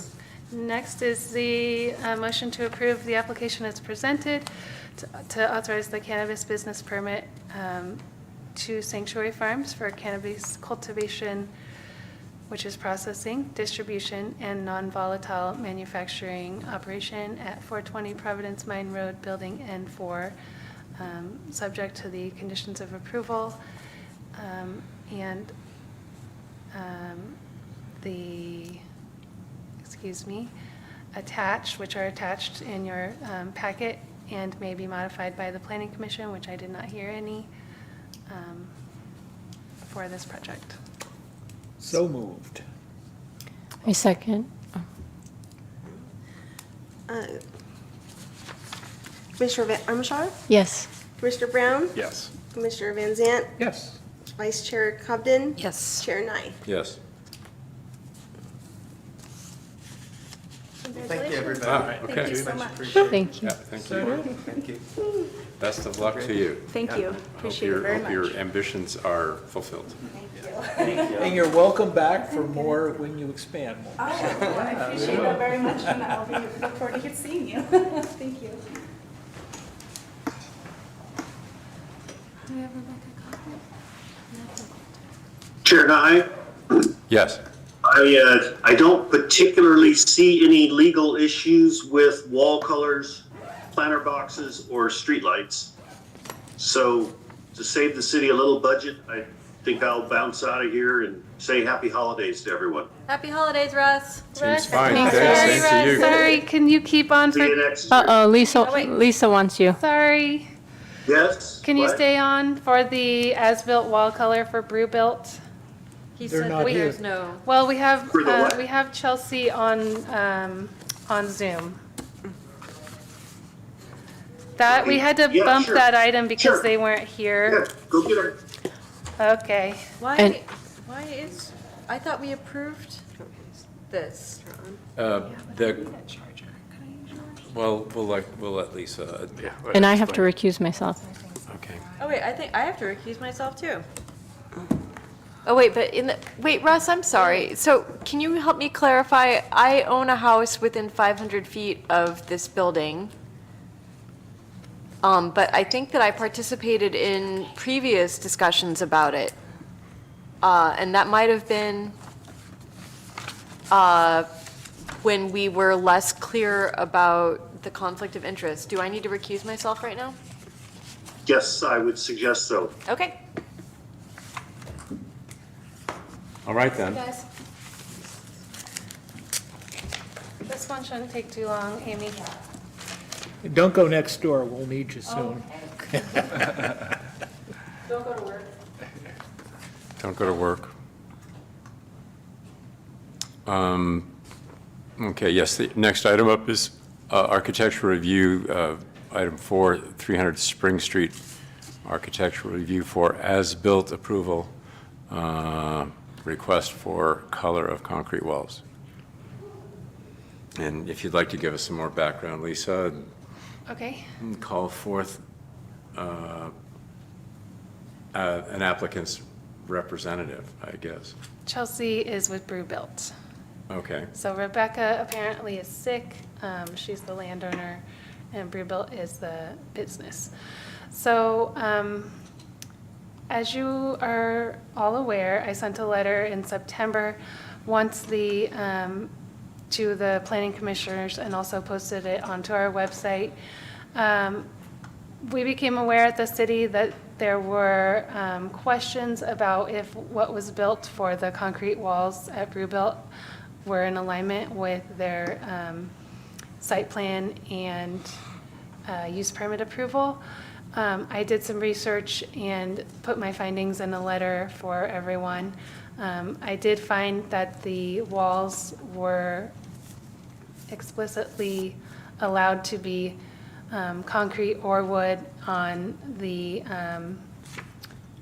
what would it be, the west side property line, and then also up by the place on Pine Street.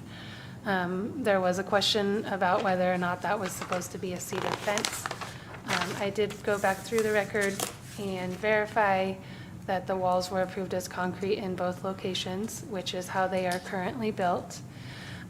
In my research, I also was hearing about the color that was approved not matching the approval. So I did reach out and talk to Rebecca Kaufman about that. And the color that was approved was called a light gray 8084 by Davis Colors. Unfortunately, for reasons that are unknown to me, the contractor applied a different color to the walls, and the color that is applied and that you see now is called Sandstone 5237, also by Davis Colors. So in keeping with our design review requirements, the applicant would like to request approval of the color of the wall as it is currently built on the site. And the Planning Commission will need to make the finding that the wall color is compatible with other elements of the project, and that the wall color is compatible within the context of the surrounding neighborhood, and that it's suitable in the historic district.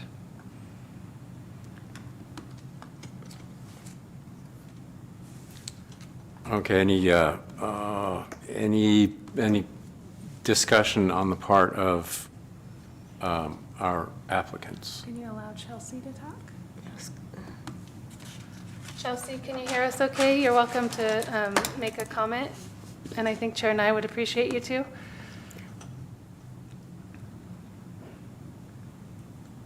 Chelsea, can you hear us? It's saying unmute. It's going back and forth. Okay. There. So what happened was when the wall was being put up, Rebecca went with our contractor to look at colors. And because of some complaints that she had heard about the building on Broad Street being too dark, she thought the gray would be too much. So she chose a more natural color to go with the stone wall that was installed.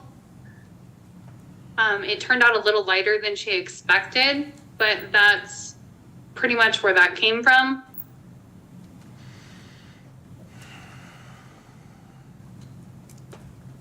Okay. Let's see. What, was she or were you aware that there's a process by which a change is brought to the planning department and to the commission if necessary? That it would have been appropriate before making that decision to let us know or get the commission's approval? I am not 100% sure of if she knew that or not when she made that decision. I'm obviously aware of that now. I'm recently being brought into this because I was unaware of the letter that had circulated and things. So I am hoping that we can get this color approved. I did mention in an earlier email to Lisa that we will be growing greenery on both of the concrete walls, so they will not be so concretey. Okay, thank you. Are there any other commissioner questions? No questions. I have one for Lisa. There's a concern, you mentioned in the staff report, I can't point to the page now, but there is a concern with the building department regarding the CMU wall on the east side that interfaces with the building that the place occupies. Mm-hmm. And do we know what will become of that correction? And should it require an architectural review if there's an aesthetic change? Is that noted somehow, or have you noted that, and are the applicants aware of that possibility? Yeah, I have noted it through emails with Chelsea, and they recently finalized their building permit and received their certificate of occupancy, I think maybe 2 weeks ago or so. And so at that point, I inquired about that, and she showed me that the contractor had sort of scraped away I don't know if it's like a stucco product or what the concrete product is, to where there's like a hairline crack between the wall and the trim on that neighboring building. So Okay, so it so has been addressed. That's been addressed to Yes. the satisfaction of everybody. I mean, since we're architectural review, the only thing that would matter is if there were some other change made that had an aesthetic impact. It should come before us, of which you're fully aware. Yeah. I just wanted to ask you about that. Yeah. So that's my only question at this point. Do we have any public comments before more discussion takes place? Would you like to make a comment? Hi, guys. Excellent. Fun, I guess. Thank you. Anyone online? If you'd like to make a comment on this subject, please raise your virtual hand. No. Yes, you can make a public comment. Russ, can Wendy make a public comment? Commissioner Ermshar, can she make a public comment, Russell? I don't know if you can hear you. Russ, can you hear me? That is a very interesting situation. Yes. Hi, my name's Wendy Ermshar. I live at 211 Mill Street. And my comment is that part of what inspired me to become involved in a seat that I'm not sitting on right now, the Planning Commission, was observing the inconsistencies in some of the decisions that were being made by prior planning commissions. And the ensuing also reputation that was developing within the community that they were not being treated equally fair or equally unfair as their neighbors. And so, while a paint color seems somewhat insignificant for a wall, in principle, failing to adhere to what was approved by the Planning Commission is significant as it pertains to the impact on neighbors and their perception of the Planning Commission. Furthermore, if I was not on the decision to approve what the Planning Commission approved on this project, but if I'm understanding the record correctly, there were also other discretionary changes that were made without approval, which include the omission of wooden siding on the original building. So I don't know if any of this was an oversight or if it was deliberate, but I do know that it wasn't approved. And it's really easy to leverage the ask for forgiveness later type of plea, because when things are built, it becomes even more cumbersome to unbuild them. And yet, it's risky if we don't uphold whatever our standards are that we set forth. And so my plea would be that this commission not approve the secondary color, but rather enforce what was approved originally in the wall. Thank you. Thank you. And if that's the only public comment, is there any discussion among the commission? What a dilemma. I don't have any problem with the color that's on there now, so, you know, if it was pink, candy striped, or something that went really ridiculous, I think we would say, no, go back to the original.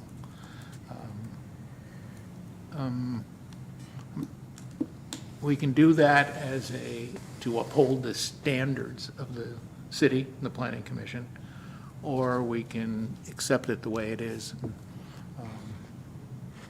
I'm not sure what history we have with this particular problem. Usually things get fixed, right? When they get notified or somebody notices it and then they get fixed. So that's, I'm on a yes, no basis. I guess a couple questions, and actually maybe this has to do with more the application of the color. My understanding is the color is embedded in the material itself. That's correct? Correct. Okay.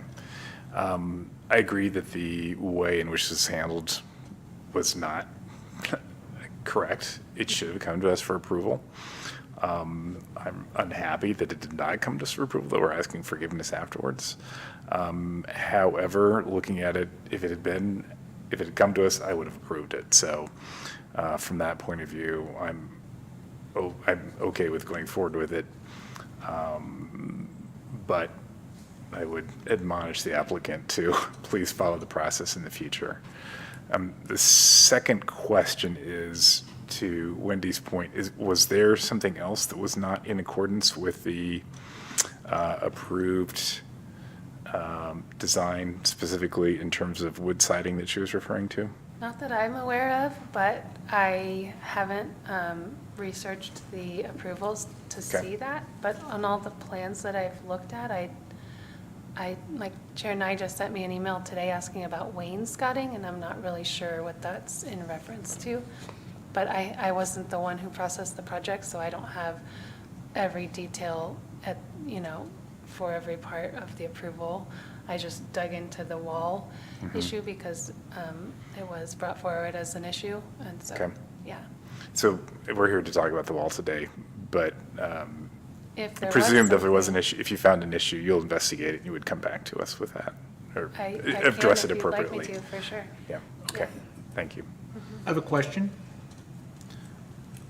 When these things happen, when folks make a major change, and a color in a public building downtown is a major change, do we put a note in their file? I mean, if we're on number 3 or 4 down the line of just, not following through the direction, I think we want to know about that. And so you're going to put a note in the file. Yeah, I have the letter in the file and a whole folder on the issue. Yeah. Okay, thank you.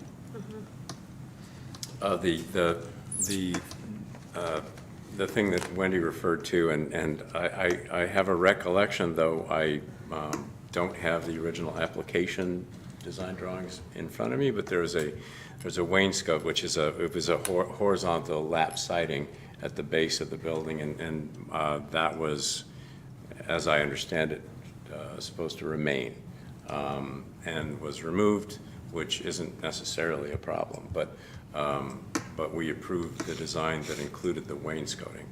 As I recall, I may be incorrect about that, but that would be a change that should also come to the Planning Commission or to a liaison. I don't think there was a liaison for this one. And as to the color of the walls, there's a looking at it purely from the applicant's point of view. Well, this is me weighing in on an aesthetic choice, but there are references to the new stucco color in the stone itself, which is fine and makes sense. But throughout the city, there are lots of historic precedents for poured concrete walls. And when we discussed it at the Planning Commission, the Architecture Review Planning Commission meeting, the desire for the CMU wall to look like poured concrete was the reason for our approval of the presented choice of the gray concrete color, because it looked like concrete. And now it doesn't. So in itself, it contributes to the design of the project, but doesn't contribute to harmoniousness with the rest of its context. And it may be a minor point, but to me, it's the preference would have been poured concrete walls rather than CMU. And as a practical consideration, it would be onerous to require poured concrete just for the look, but faced in a this wasn't spelled out, but I thought it was going to be a smooth concrete colored finish and not a stucco-y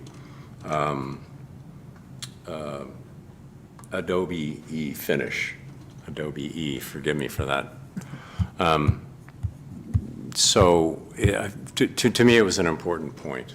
And Planning Commission approval should have been sought when making that change. And the change wasn't accidental, it was conscious. So that's my point of view. And so perhaps a note on this application and an as-built approval of the removal of the siding, if appropriate, should come before us. I do see in the architectural elevations, the siding with a call-out that says existing wood siding to remain. Do you guys remember talking about that at the public hearing or any of the public hearings, since there was multiple? It wasn't, removal of it wasn't presented as an option, and the siding was, not in pristine shape. So the change from a practical standpoint is understandable, but it's a major change and creates a more contemporary look to the project as it is, and refers less to what it did look like. It refers less to that, so it's more of a. I think we have another public comment.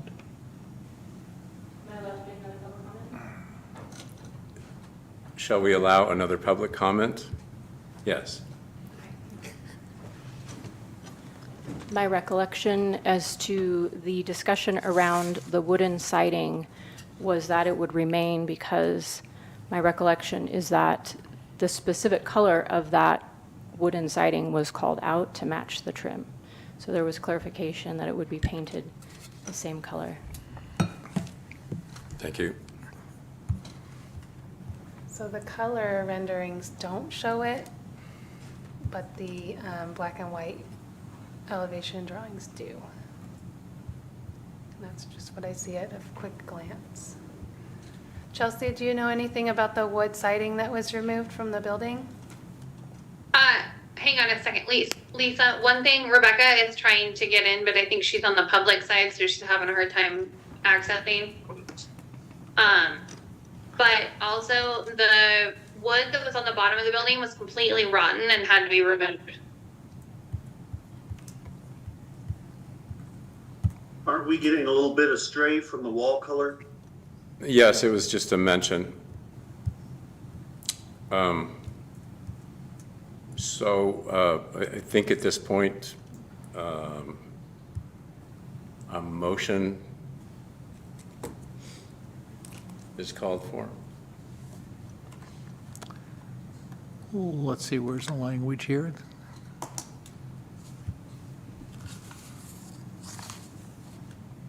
Do you have language for a motion on this? Yes. Page 39 of the PDF. Make a motion to approve the wall color as it currently exists, making the following findings: that the wall color is compatible with other elements of the project, and that the wall color is compatible with the context of the surrounding neighborhood and suitable in the historic district. And should we add that it is different than, that it's an approval of a change that they made? Or I would like to Yes. put that note in there. Yeah, I said as the wall color currently exists. Okay. It's approval of the as-built wall color. So moved. I'll second. A roll call. Commissioner Brown? Yes. Commissioner Van Zant? Yes. And Chair Knight? No. Motion carries. Thanks for jumping on, Okay. Chelsea. Thank you. Thank you. Okay, Russ, thank you for your help. Thank you, Ross. Hey, Russ, have a nice holiday. You too. See you in the Thanks, new year. Merry All right. Christmas. Bye now. And we can call back our recused commissioners. Could we have a 5-minute break?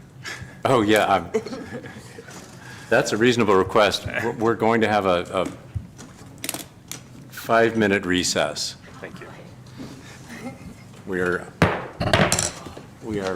pausing.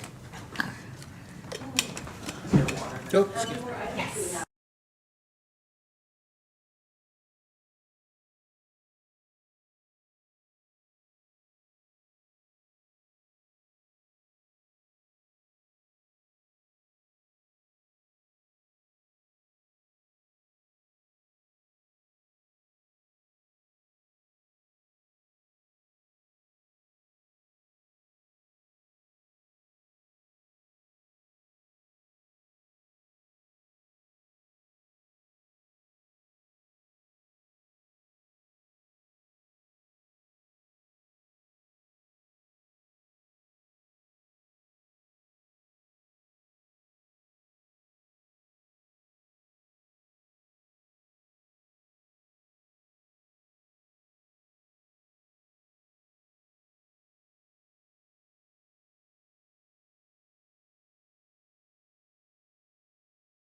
We are back from our recess.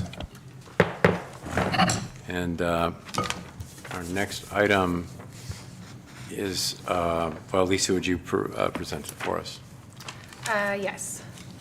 So the next item before you today is the commercial street, what we're calling the commercial street softscape elements, which includes planters, benches, and tables review. In August of this year, we went to the city council, or I presented to the city council a new path to finish the commercial street project, which was started a long time ago, and I think many of you have been involved in. The reason for your review today is to finish that project. The sidewalk improvements were completed, but the project always included benches, planters, and elements on the streetscape or sidewalks. Sorry, the sidewalks only, that were never followed through or agreed upon by either the city council or the planning commission. Part of the reason for the suggested new path is the change in staff, with Amy Wolfson being gone, and I only had the information that I could glean from our folders, and that it's hard with public workshops and things to see which sorts of things were really important to more people, or commissioners especially. So I'd like to do my presentation that I did to City Council so that you can understand that.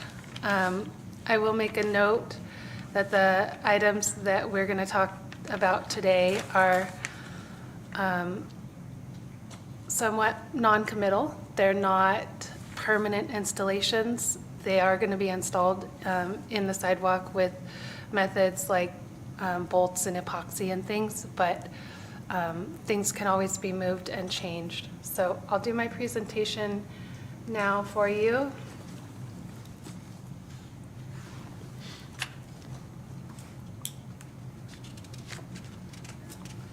I'm sure you all saw the slides in your staff report. So the goal of the Commercial Street Improvement Project has always been to provide a pedestrian-friendly improvement along the street, and also to provide a place for people to hopefully linger and stay a while they're shopping or dining. As I said, the sidewalks have been widened.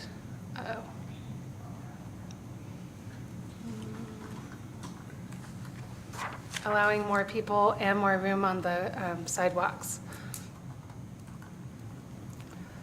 So the process that I have begun since August has been to analyze the sidewalks and to really understand how much space is available for potential improvements, being benches, landscape features, or tables. I've also gone out and talked to merchants to see what their interest is in having something in front of their store.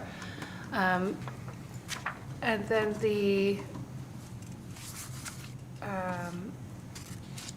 after that, which is what we're reviewing today, is selecting features for the softscape elements, and heading down the direction of understanding what the commission would like as far as materials, colors, and styles.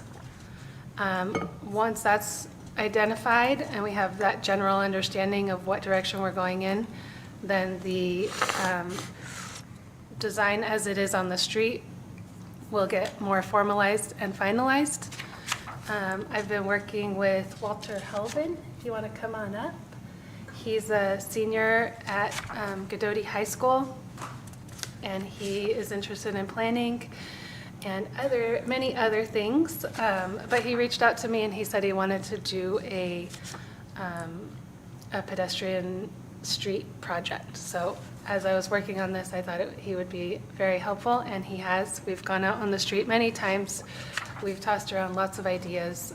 He's helped me do some research, and it's been really great to have his help. And then once we get that site level design work completed,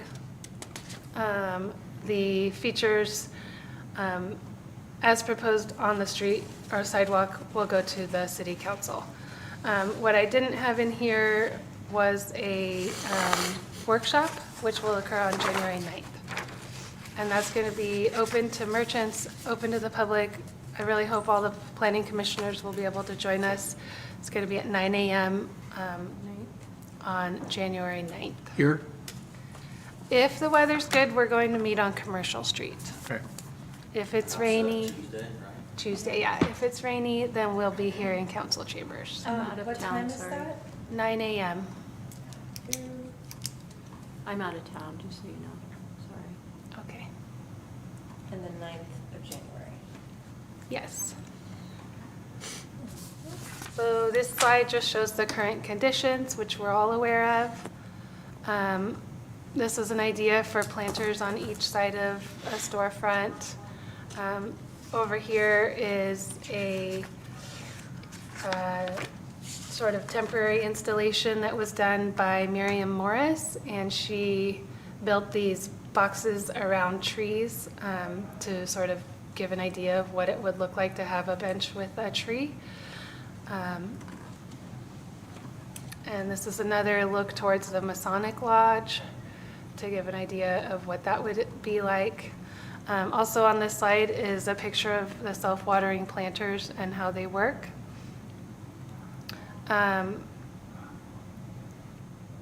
So I will note that the maintenance of the landscaping is proposed to be a partnership with the Chamber of Commerce. The city's not going to be responsible for watering and general maintenance of the planters.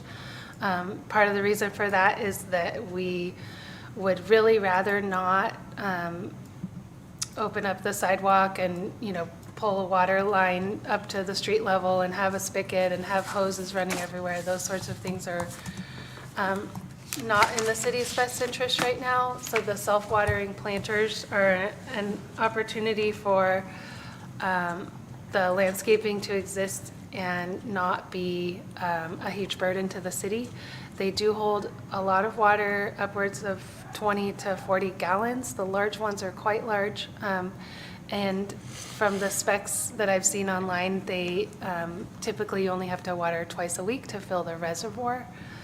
So I'd like to talk about those today. And the Planning Commission's purview for this is to provide a recommendation to the City Council on products, materials that you'd like to see included. Obviously, we are in the historic district. And so I'd like to first have a discussion on the self-watering planters and the appearance of those. And then go from there to talk about other options.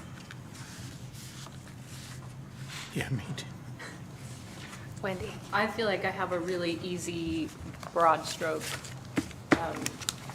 bit of input, which would be nothing that is plastic, right? So nothing that is supposed to look like another material, but it's actually just made out of plastic. I feel like there's a lot of that in outdoor materials and pots, and it never fools the eye.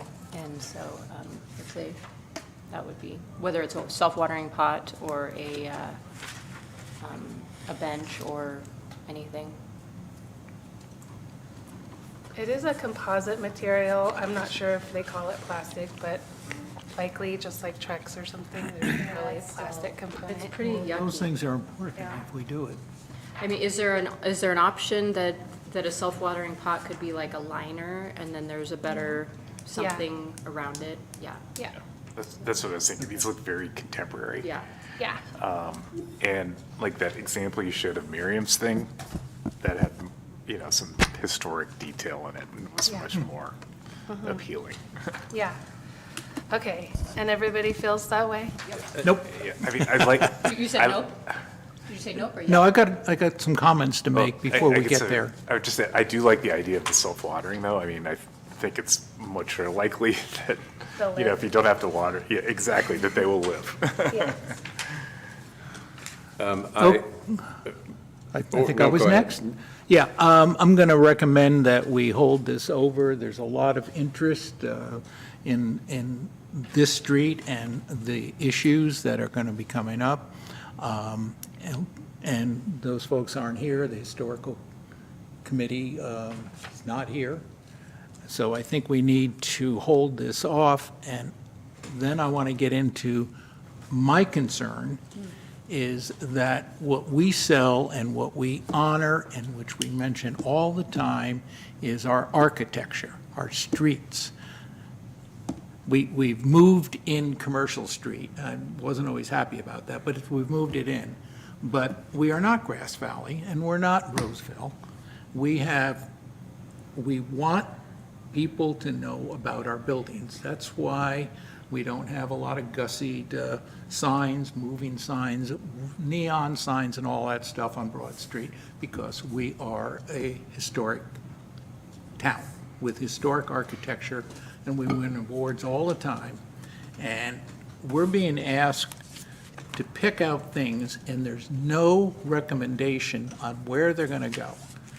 Are we going to, if we want the buildings to be our feature, and which we've always said we want to maintain the town, we're not going to change the historical look. And this is modern, and I'm not opposed to everything, but I don't think we want things on the sidewalk. I think we want them next to the buildings so people can see the buildings. And so and there are other folks that are interested in this thing. So I'd like to hold it off until we can take it up next month, New Year. And the other part of it is, it's a little bit like decorating your house, you know? You don't go to the store and buy the couches and the chairs and the lights and all that stuff and just get a whole bunch of it. You look at the floor plan of your house. And does the couch, is it a 4-foot couch or a 6-foot couch? And, you know, what are the doorways? So Right. we need to come some recognition of whether or not we're going to have all of these things on the curb, because that's going to cut into our customary highlighting of the buildings.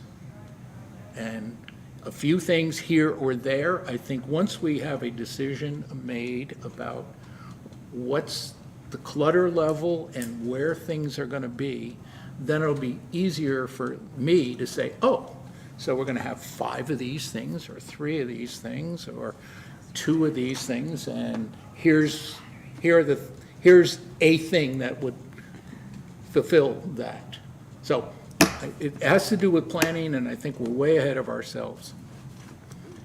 So now I'm a little bit confused. Was the aim here today to decide exactly what kind of pots we want to buy, or to design, or to direct design elements? Like, so to take it back to your living room, are we deciding on a couch with an ottoman or a couch with an extension? Are we deciding on velvet versus denim? Like, not the couch itself, right? But deciding, like, there are certain design elements that we're moving towards. Yeah. So that's what we're looking at. Pattern fabric versus smooth Specifics. contemporary leather. Yeah, like Yeah, yeah. what is in And the, and part of the reason for that is to sort of make the review easier in a way, and more streamlined and straightforward for you as commissioners, because it seemed to me like before everybody loves that street and everybody has an opinion of what it should be like and how it should feel and what should be out there. And there was a lot of things on the table. It's like, should we have trees here? Well, what about a bench here? What about a planter here? And it's like, sometimes when there's so many questions on the table, it's a little bit harder to get consensus. So starting here with the materials is kind of a way to help just guide the design. So directionally, feedback like nothing plastic, no visible composite materials. Right. Only historically relevant materials such as real wood, real metal, real stone, real concrete. That will help shape up the workshop on the 9th. Yeah. But I think you make really good points, Peter, in terms of like, yeah, I don't feel equipped to go, yeah, let's put those planters everywhere. I don't know how they fit. I don't know any of that. Our agenda item, though, is just finishes, right? So we're only talking about Just the finishes. One of the, to make decisions, one of the things we have to know is, are they going to be on the curb? Are we going to do the Grass Valley thing where things are just lined up on the, you know, they're much wider? Or are we going to have a few tasty things like benches, you know, against the storefront so we can still see the buildings? Tasty bench. Huh? Tasty little bench. Tasty little bench. I have no argument with his choice of word. So I can. I'd like to. We are tasty people. I'd like to weigh in a little bit. And anyway, but I think this is a much larger decision that more people want to be involved in. And I believe that's the proposed That's kind the of line. strategy That's the that line. Lisa has laid out, the roadmap. The sort of basic kind of built-in disagreement is how many ways Commercial Street is being loved. And one thing that was accomplished when the Commercial Street design was done, when we worked out crosswalk details, we eliminated a lot of fussiness and decoration to preserve the feeling of a historic street. We preserved a street. We got much wider sidewalks, which were they were made wider to allow for outdoor dining potential wherever anyone wanted that. You know, the maximum is 2 or 4 top table to allow for ADA travel. But the goal overall was retaining a historic feel and also making it convertible, hence the bollards and the fact that the street is closed on weekends to allow for events to be possible there. So I think historic feel needs to be considered. A spareness, like Commercial Street is the rougher street in town. Broad Street is the glamorous boulevard, and Commercial Street is pardon me for speaking in gross terms, but in Nevada. It's so glamorous with all those cars. We're going to have cars. So the thinking is Commercial Street is the backstage, is where the business occurred, where the day-to-day, shoe repair, blah, blah, blah occurred. And from a historic standpoint, spareness in design, along with comfort, is I think what's historically called for. And the Historic Society would be helpful in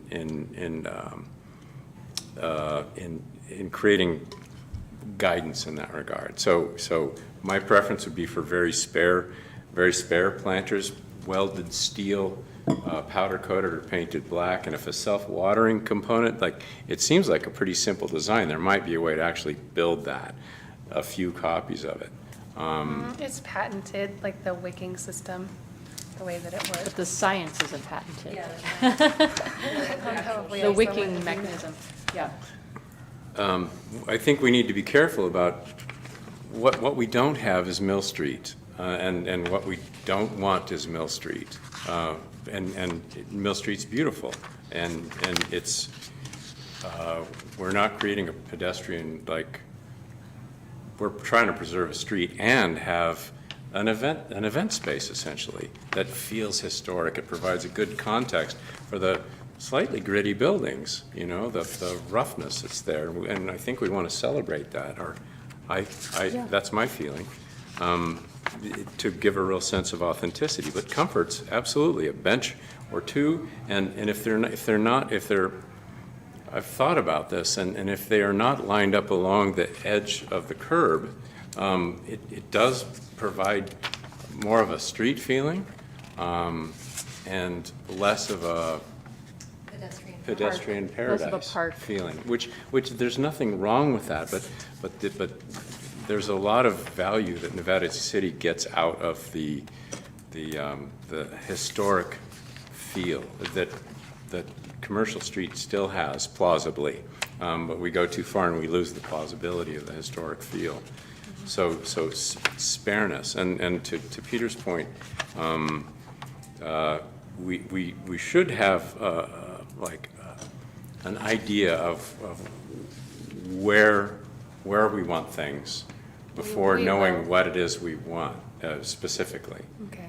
So in the spirit of trying to help Lisa run a more effective, community workshop, which is, I think, the objective today. Yeah. To the objective today, as I'm understanding, is not to pick out the actual pieces or locations, but rather to start to whittle the list of possibilities down. We're vectoring So- toward a design, sorry to interrupt, but we're just going to have to vector our How way sorry? toward it, yeah. How sorry are you?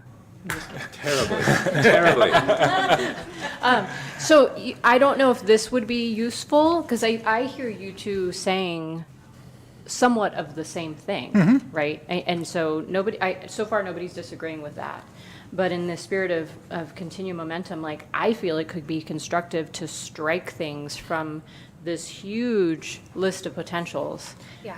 so that they're not part of the option on the workshop, and the workshop becomes more focused to say, we're talking about things in this realm, right? And so a starting point for that for me would be anything that looks like a plastic composite. Another thing would be anything that has the name modern and urban. Those already just look modern and urban. So those are some of my opinions of how we might help accomplish what I think you're looking to us for today. Can I do a yeah, but? Yeah, but not yet. No, I'm just The kidding. historic, the head of the historic commission, or whatever it is out of town. I've had several calls. What are you guys doing now? I think we should go to the workshop first and find out what the density is going to be. Are we going to have tall trees, or are we just going to So have? here's the challenge I see with that, my opinion. Yeah. I've led a lot of workshops with a lot of people with a lot of ideas, and if everything is on the table, then it becomes not constructive. And so if you can put in some boundaries and guidelines when we're saying where is it going to be, if there's an idea of these are some of the things we're considering might get to live here. And then somebody goes, you know what, I think one of these would look really good right there. But if we have all of these potentials and the imaginations of everyone who shows up, in my opinion, that becomes really difficult to actually harness. So I feel like it could be helpful. I don't think that it omits the Historical Society at all. I think they should be very much involved.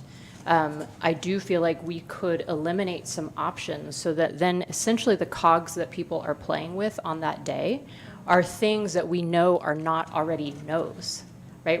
That's what I think. I'm 100% with you, Wendy, and thank you for articulating it that way. I hear a lot of concern from Tom and Peter both, and I get it, and I also think that Wendy's 100% right, that if we have just too many eliminating decisions, options. we're not gonna get anywhere.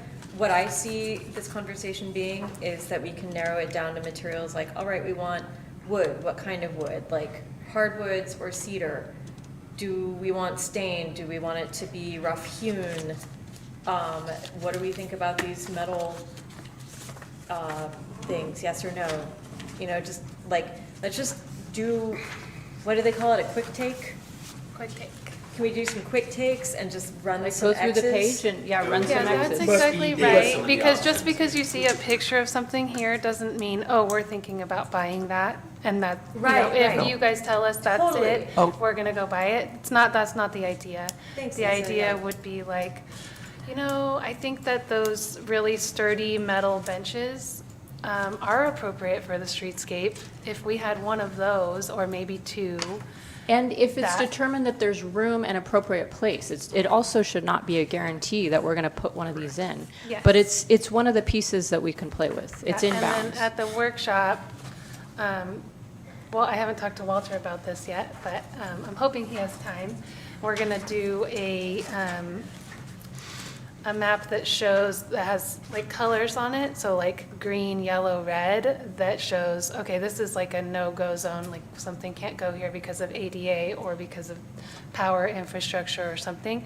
And so those opportunity zones of where placement of things can go will become more clear and able to see. And then hopefully, if we're on the streetscape, the rough design that I bring forward to that meeting, we'll be able to look at it and say exactly what you said. Like, actually, this element here would be really cool. And actually, now that I see this in person, that's terrible, and we totally don't like that idea anymore. So if I'm gonna turn a 180 now. What if, would it be helpful in the other direction if the Historic Society offered us some photos of the kinds of accoutrements you would find on streets like Commercial, and we tried to mimic that? I think the point is they didn't do that. They didn't. There wasn't street landscape. Right, but Yeah, but I I think feel like they there were, like, did, though. there- I think like they benches did wood and, like- chairs, basically anywhere there was a good place And to put a chair. And I'll say at this point that the crosswalks that we came up with for Commercial Street with some help from Brian and Yeah, those others. wouldn't have been there. No, there wouldn't have been crosswalks, but they are passable crosswalks for the time period. They use materials and patterns that would have been used then if there were crosswalks, and I think that's what we ought to consider in providing amenities that also contribute to the feel, the story. Yeah. And I also want to mention that the outdoor dining ordinance took into consideration when we recommended tables and chairs, took into consideration anyone who wants to do dining on the sidewalk on Commercial Street. So there are designs for that already in the. We've already approved in the the ordinance. furniture. As I remember though, actually, like, just a little poke, is that I don't think we could fit a four-top. Like, I think we had a long conversation about how the actual only feasible table is like a tiny bistro table about this big, which Right. is in front of. Right, or a two-person rectangular but those are on the, Outdoor dining design guidelines. and they're on the businesses to provide. Yeah. And as so far, none of them required. have because Yeah. it, well, So But we this- need to think about where the potential for that might exist, where a future business that would want to have a table or two outside. And you're saying, Tom, so that we don't put some other feature there? where Right, they- Yeah. right, to bear in mind presumably future needs. business owners will be there, right? Oh, yeah. Well, but, you know, Yes. the building could change tenants, right? And, Yes, I you see know, what and you they mean. could also change their plans. They could maybe not have enough staff to serve the outside right now, but come summertime, they have more staff and they can serve outside. And I did hear from Heartwood specifically that our furniture's breaking down. Like, if you guys wanted to put something that somebody could eat at in front of our restaurant, like, we would be grateful. So, yes, the businesses will change over time, and someone could always, you know, apply for outdoor dining. The idea with outdoor dining for one business is that that's for their business and for their customers, and then they take that furniture inside every night. This, if we did provide some sort of seating in front of a restaurant, would be for everybody, and anybody could sit there. And then if at a different point in time, somebody wanted to do outdoor dining, then the city could remove their planter bench combo or whatever is there. Something tells me, yeah, planter bench combo is gonna be really well received. Yeah, Sorry. okay, excuse me, okay, okay. We are the keeper of the historical downtown area. It comes through us. We over and over say it's historic. You can't do this, you can't have plastic, you can't have this, painting. We are the guardians. And I think opening up, what do we do on Commercial Street with all of the fun things we could do with all of these things is going to end up being a cluster problem. People are, think it's called a cluster fluff. Cluster fluff, Done. thank you. But I think it would be appropriate for us to develop a principle, and it starts off with, we're not going to interfere with the views of the existing buildings. So we're not going to have 20-foot poles filled with flowers and all of that stuff. If we could, that's not in the agenda right now. though. I know, I know, but if we take this with our approved list of 20 or 30 things that could happen at that workshop, huh? What if it was We 5? can bring it down to a couple. Yeah, and we're not even talking about approving things. All we're talking about, the agenda item is finishes, right? We're just talking about, I'm looking for the exact words. Peter, I have a question for you. 'cause I'm not Make sure if I recommendations know. on finishes. Do you feel that there is any room for any benches or any landscaping on commercial, or do you prefer that there be none? What I've said I said it to Tom, Yes. I think we should have a design criteria for the sidewalks on Commercial Street. And the concept that we're not going to block the views, we're going to have benches next to buildings rather than out on the sidewalk, those are design elements. Okay. I just wanted to be Come clear under because our I purview. wasn't sure if you were not in favor of any soft elements at all. And so No. that's maybe where, because I don't feel like anyone's disagreeing with you. But we're going to go to the public, and we're going to go to retailers who, of course, have a different point of view, and it's not always about the historic look, it's about commerce, and I understand that, I don't have a problem with that. And so it's our job to do it. And if we go with, 30 items, 10 items, 5 items, maybe 5 items would be okay, but they need to understand, are we going to be open to having them on the sidewalks? We're not Are we deciding gonna that have right tr- now. Huh? We're not deciding that right now. That's later. What And we're you, just and talking about who now should is decide material. that? So as opposed to merchants, which I'm trying to understand you, I'm not trying to lead you somewhere, I'm just trying to clarify. we. Who decides? We decide. We, The city Okay, council- is that how it works? The Who's city going to council decide? will ultimately decide Okay, if the proposed design is appropriate. okay. So the no, planning whoa, commission. whoa, you're talking about design of the furniture or I'm design of talking the about street? The layout, Yes, where the things are way located. that the elements are on the streetscape.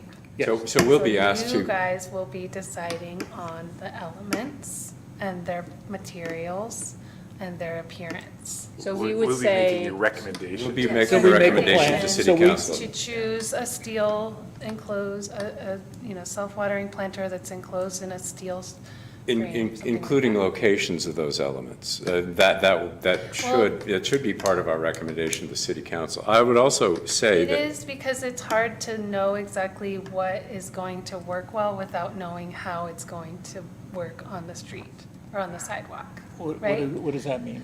It means like you like this, but if it doesn't actually work in Fit. that location, kind of like your living room design, like you have to, they're integrated. You're understanding what you like and then that it works in the spot, right? And then when the time comes for us to make a recommendation to the city council, we'll have the menu of elements, we'll have a proposed landscape design essentially, and make modifications if we feel it's appropriate, and then, so we will recommend a complete plan to the city council for them to do with as they please. and Lisa, there was a prior community workshop that I attended, and there was no outcome. It was not successful, That's in my kind of what opinion. I saw when I read the notes and it was just very. I mean, So that's let one- me ask you this, Yeah. why are we doing it again, I guess? maybe? Because we do want to finish the project. And why is it's- that the it's- only way to get there?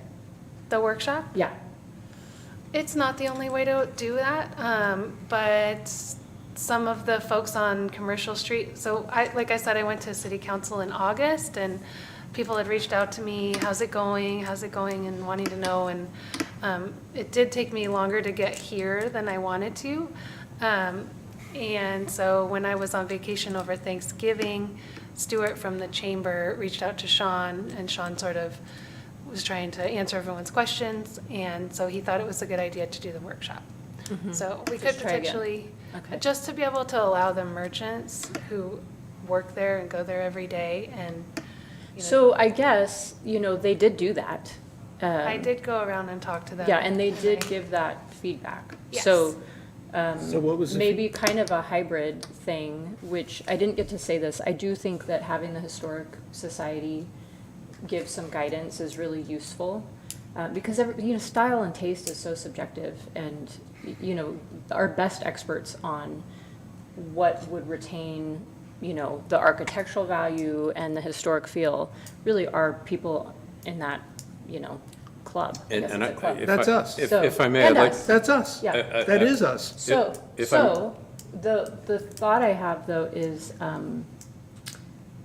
if we do a workshop, again, I maintain that this needs to be pared down substantially. Like 5 choices, maybe, something. There's a lot that can be eliminated.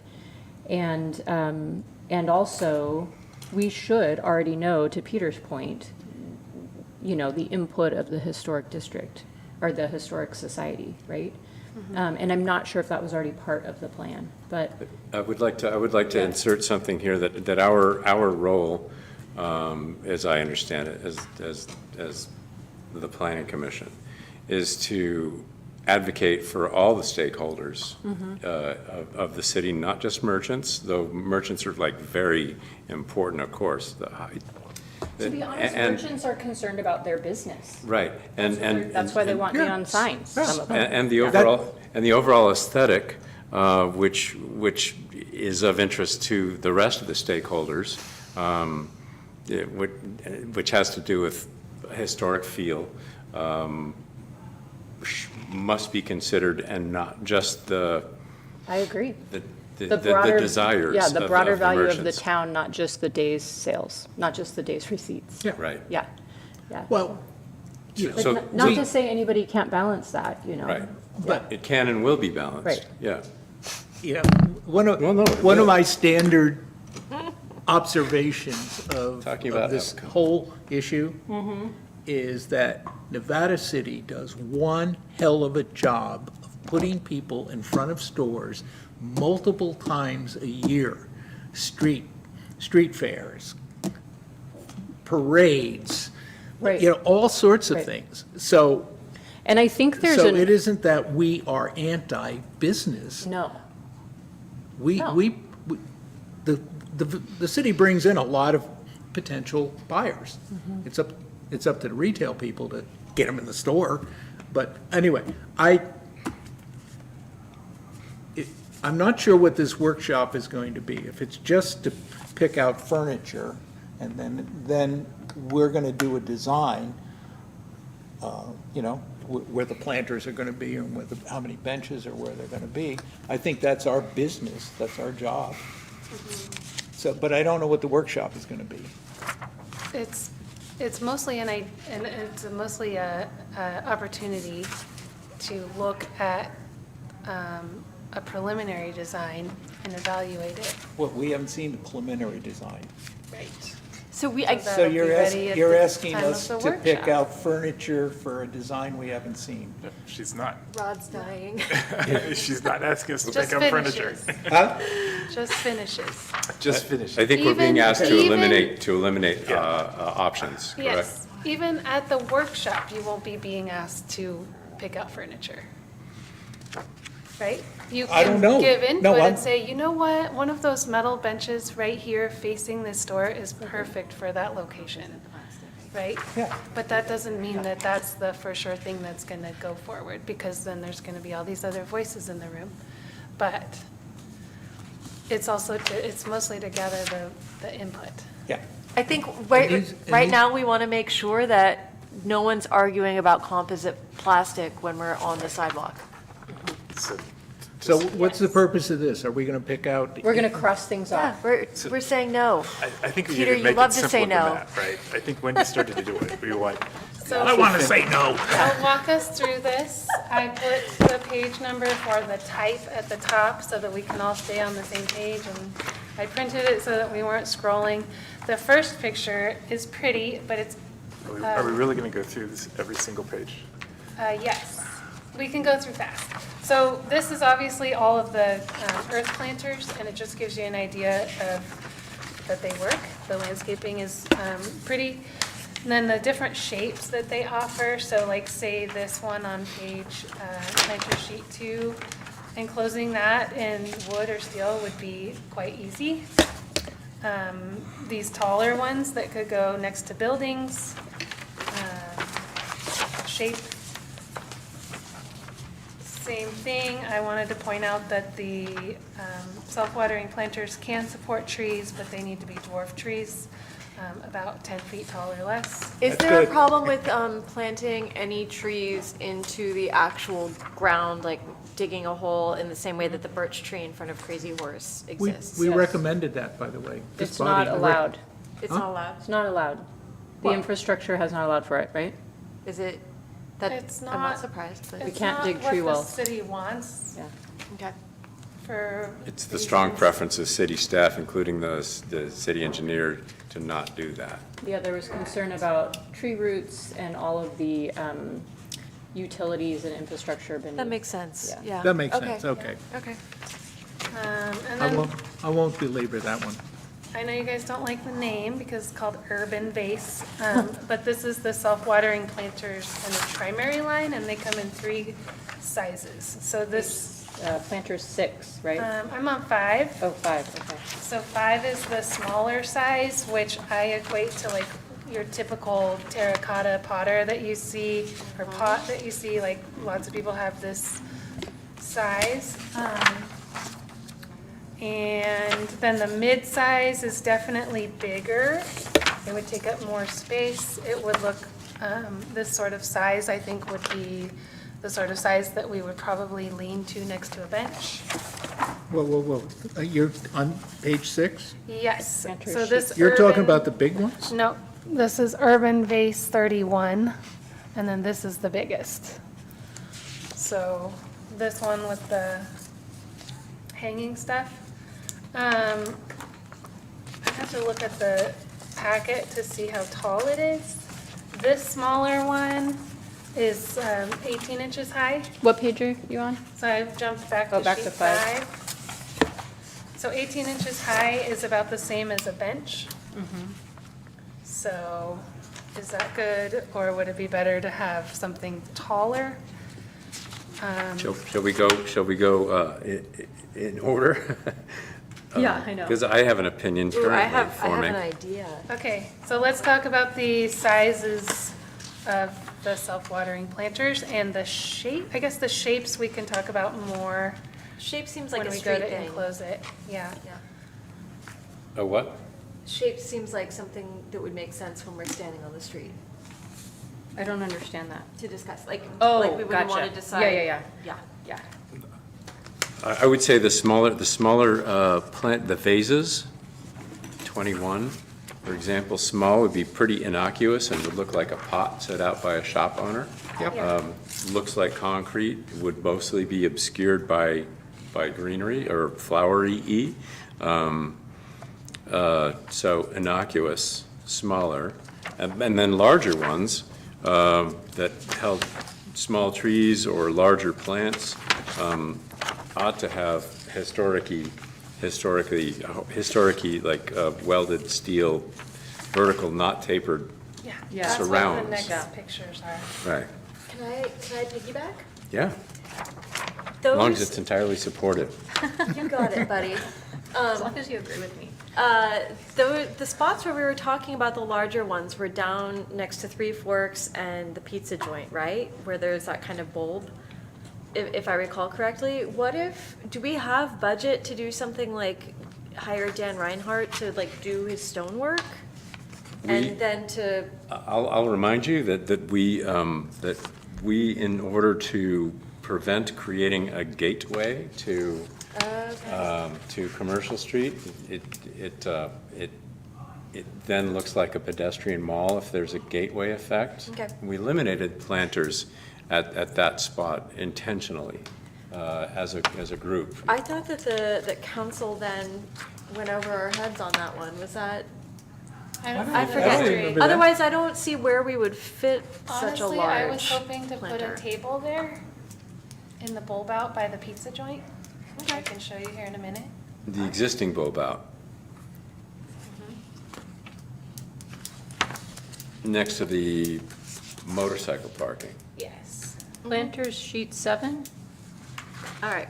So that shows the sizes. I do not and like the styles. one in the bottom left corner. I feel like that's what I buy at B&C when I need a place to put my herbs or something. I don't like any of them. And the one in the top with right her. corner, my favorite's the they top have- left corner, So- with the The reason banding. I included that one on the top left is because it's round. Yeah, that's my favorite So one. the vertical boards going like that and then joined like a barrel. together with the steel could Yeah. be like a round enclosure, if that was more desirable.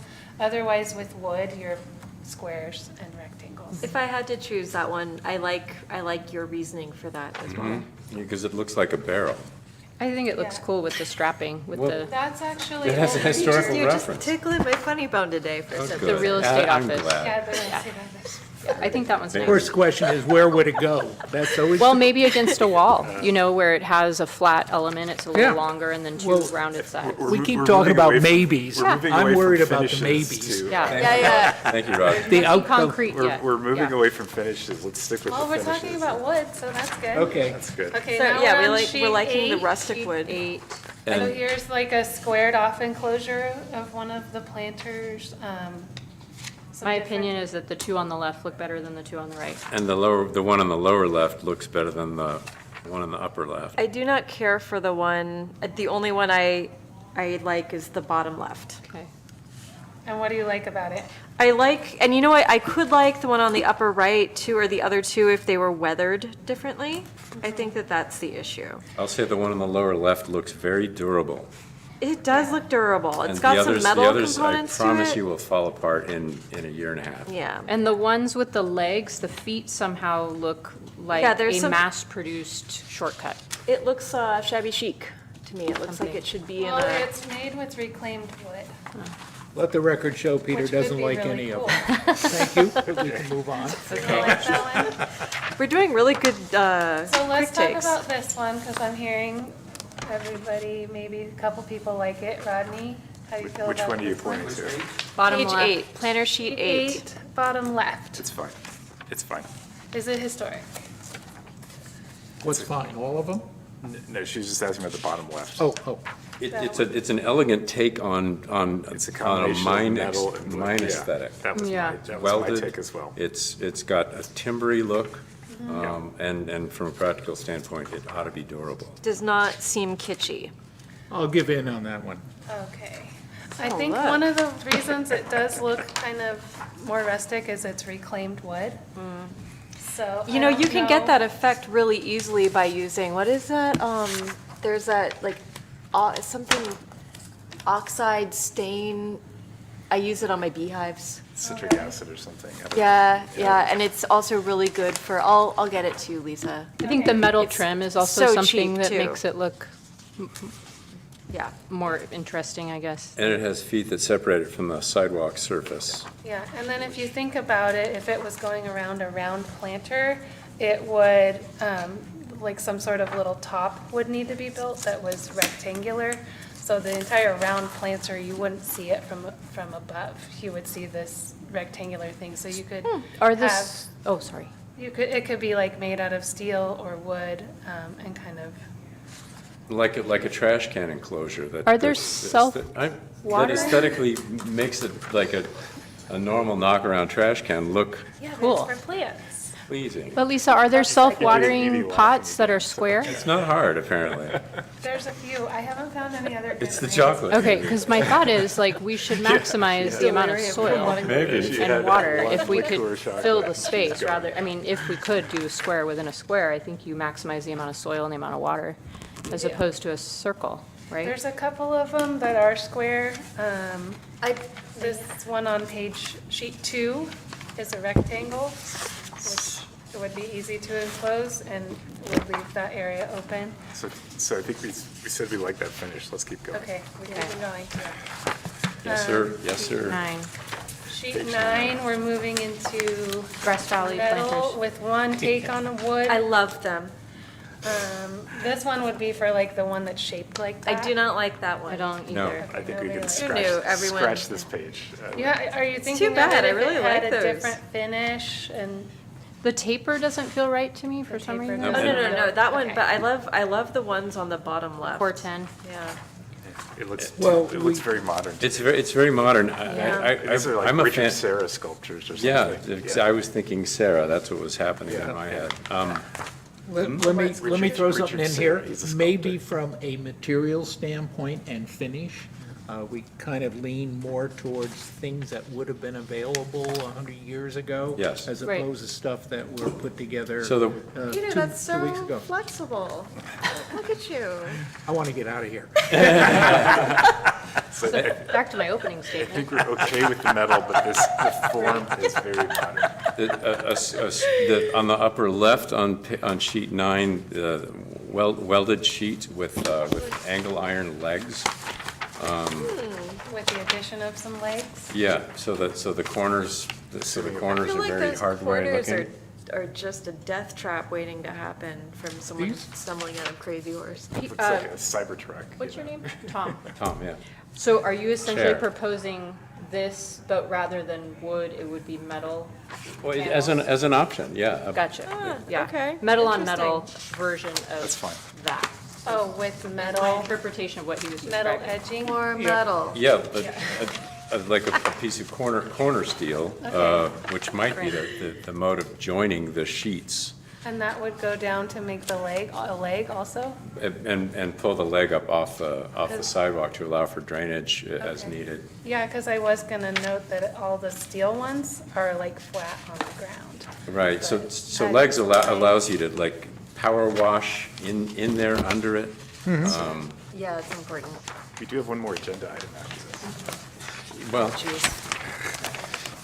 Can we continue it? Okay, so we found one wood one that we like. I thought we maybe like the metal. Sorry, I'm sorry. Go ahead, Lisa. And the metal ones, how do we feel about the metal ones? What page are you on? So I'm on sheet 10, and then there's also this one on, it seemed like the group didn't like the round. I liked the round. I like round. Of this Peter version, and I. or the, Yeah, on sheet sheet nine. 9, Peter? I think they're beautiful. Are they appropriate is the Yeah, I question. think they're beautiful, I just don't feel like they fit. I mean, you guys heard Yeah. Peter, what he said. Material Yeah. appropriate. Yeah. I would be in favor of basically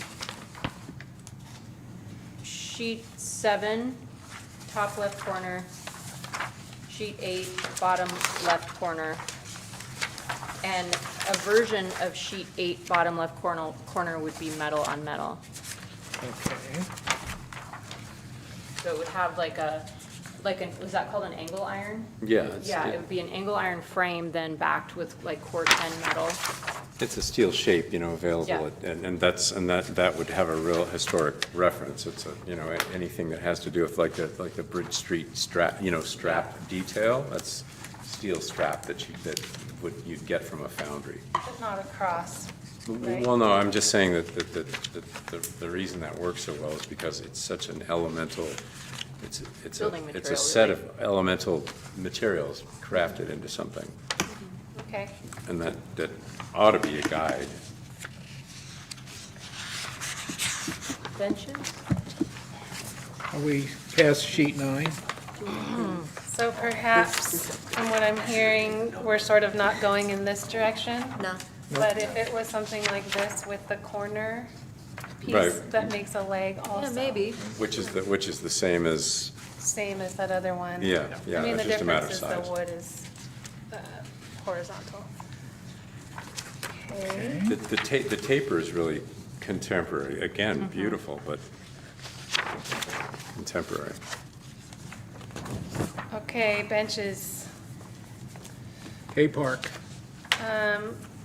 What Walter and I found on the street and other city staff that I've talked to have mirrored, and other people of the in the public, is that there's opportunities for benches on,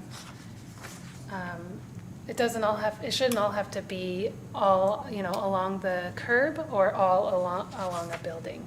Some places are seemingly more suitable for a small bench up against a building.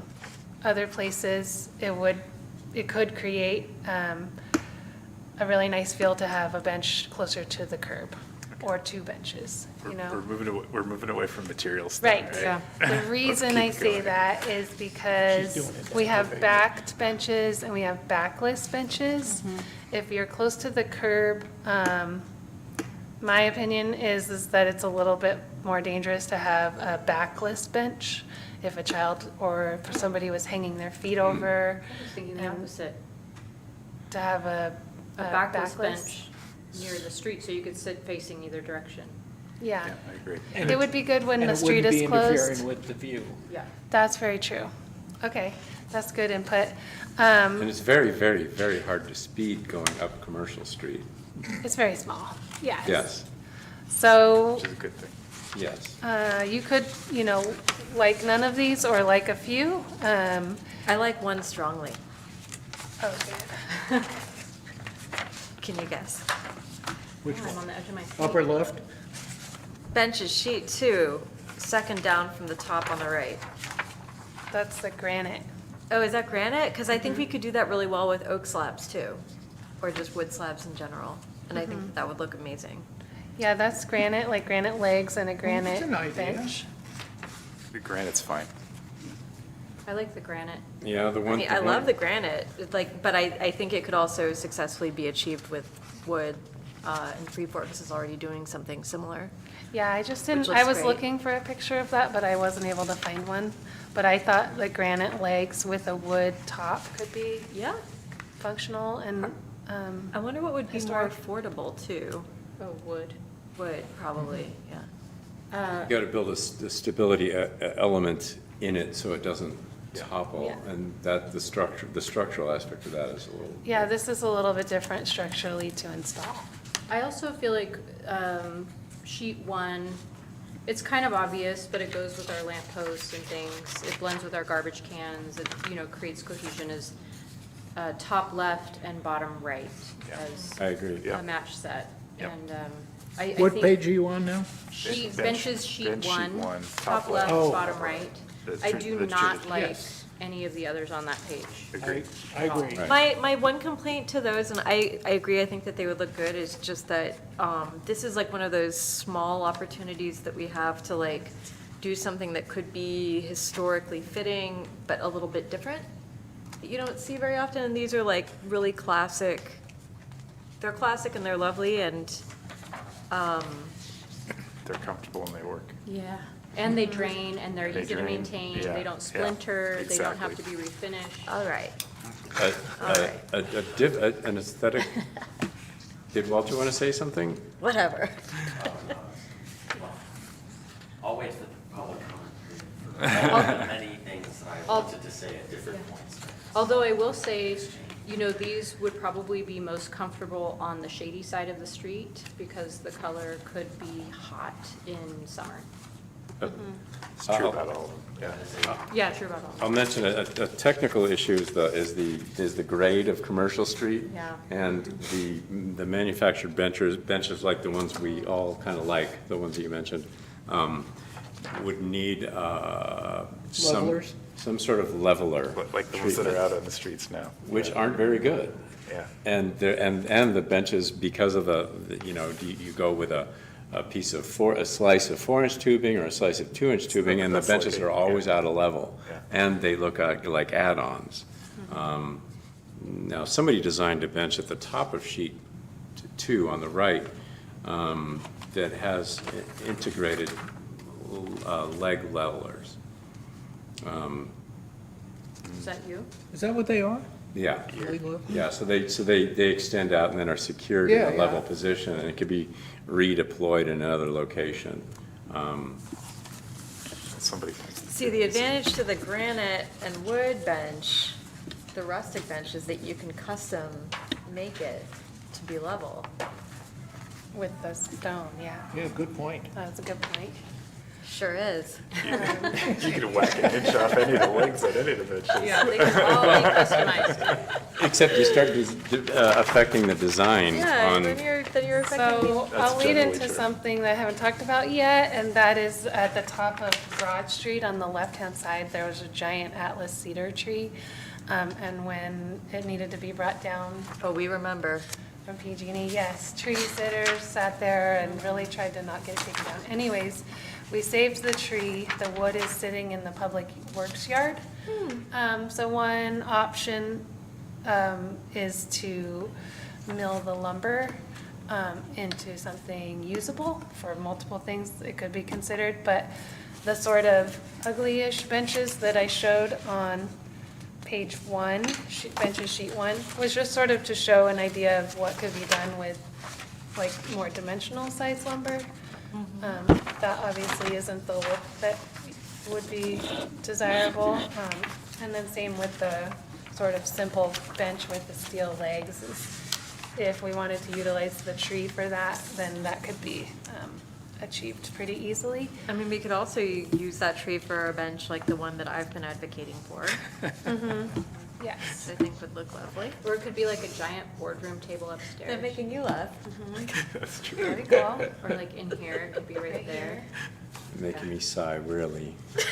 So, I just said that. well, I heard how about and this bench, the one that Tom Nye designed, is proposed, it's in the staff report also, you might have looked through it. This would be proposed to be 4x4, and this would be milled with the cedar.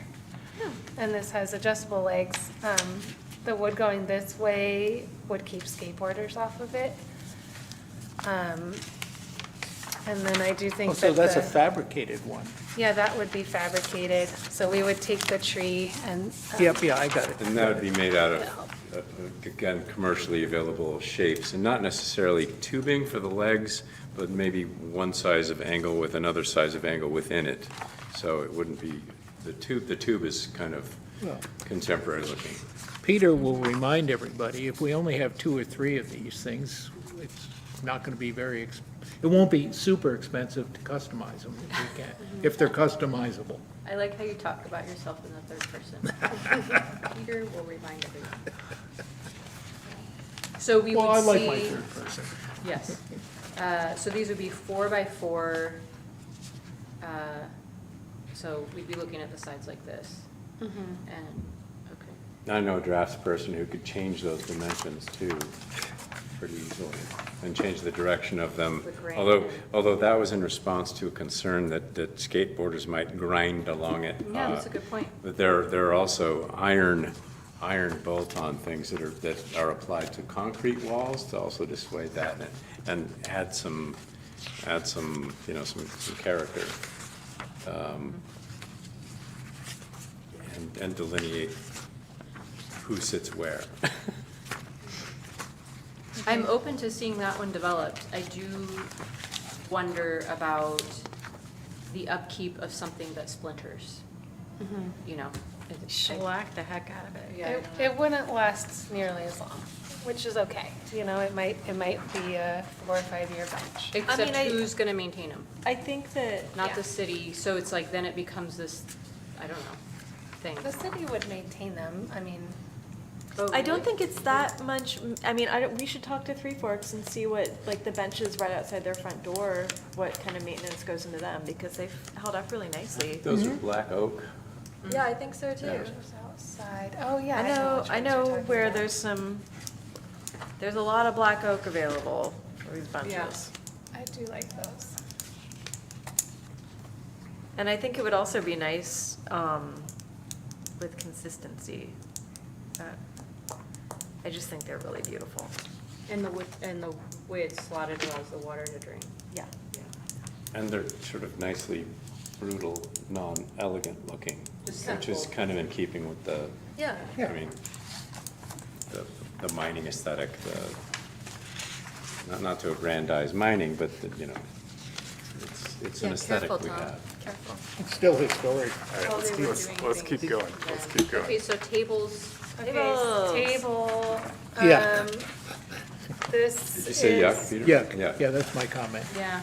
for the pop out on the bulb out on the sidewalk by the pizza joint. I like the I idea was of thinking taking a a little round table of would the fit. atlas.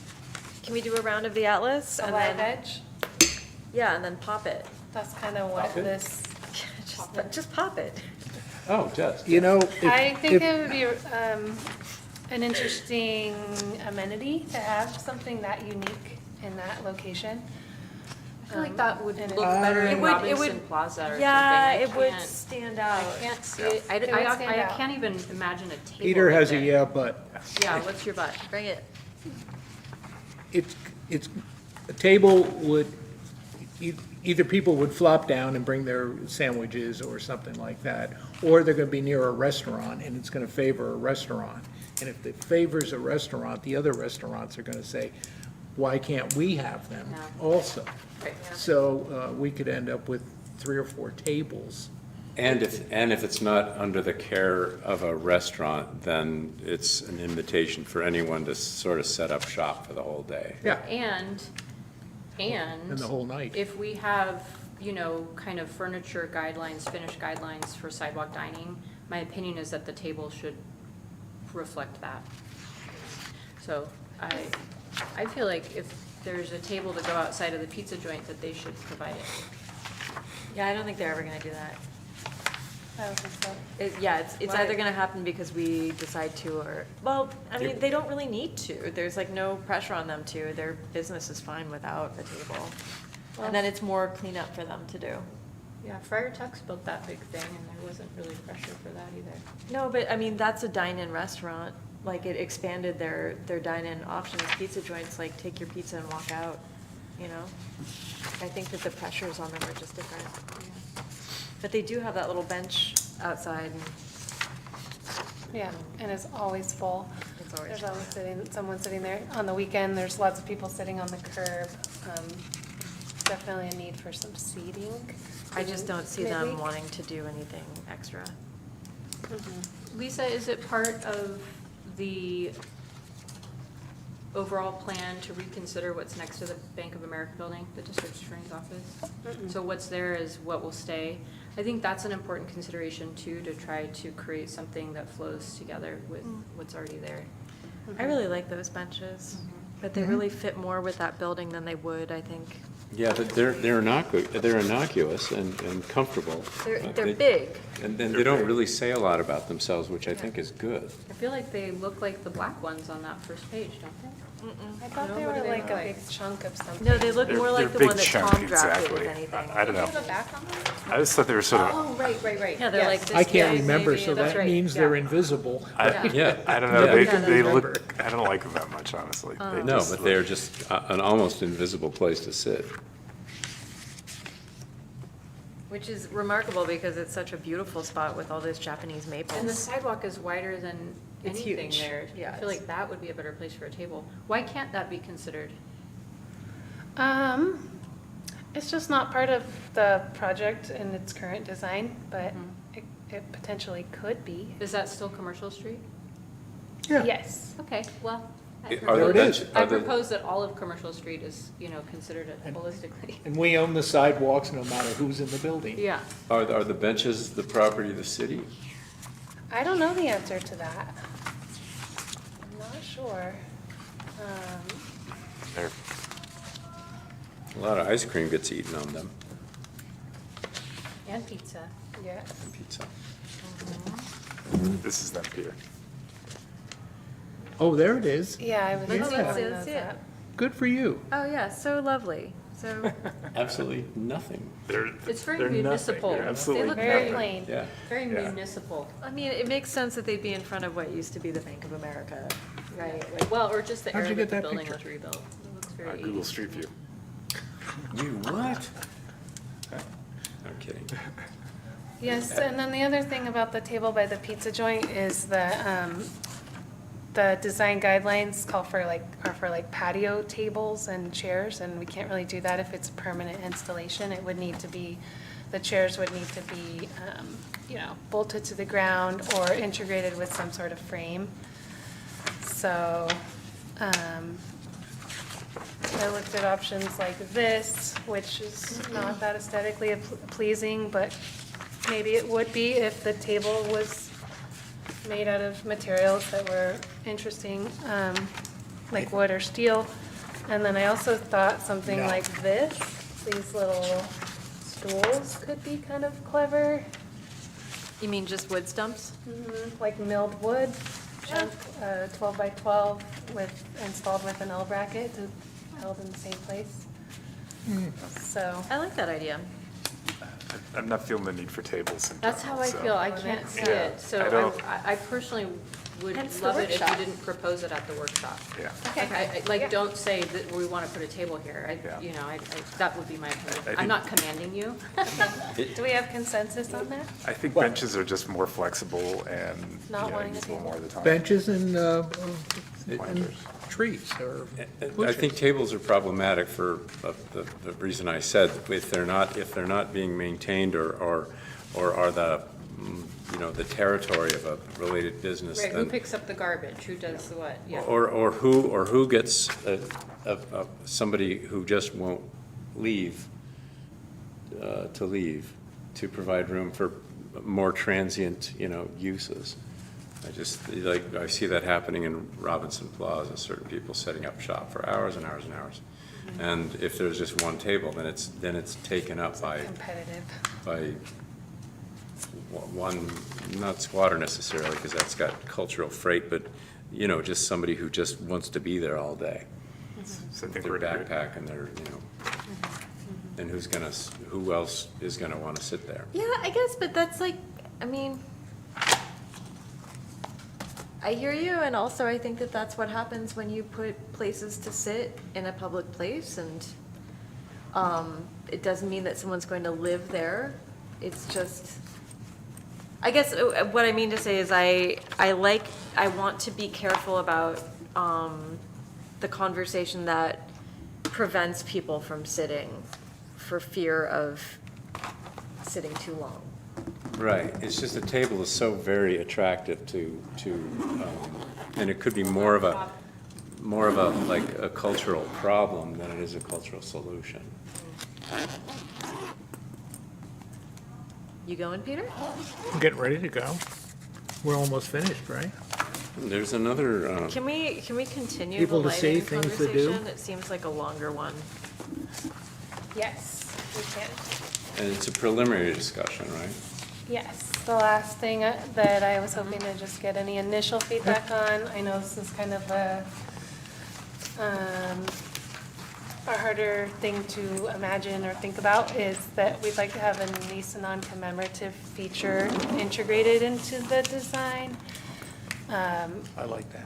Have we asked them what they would like in terms of aesthetic? Not yet, but I just wanted to put it out there and see if the planning commission had any initial ideas.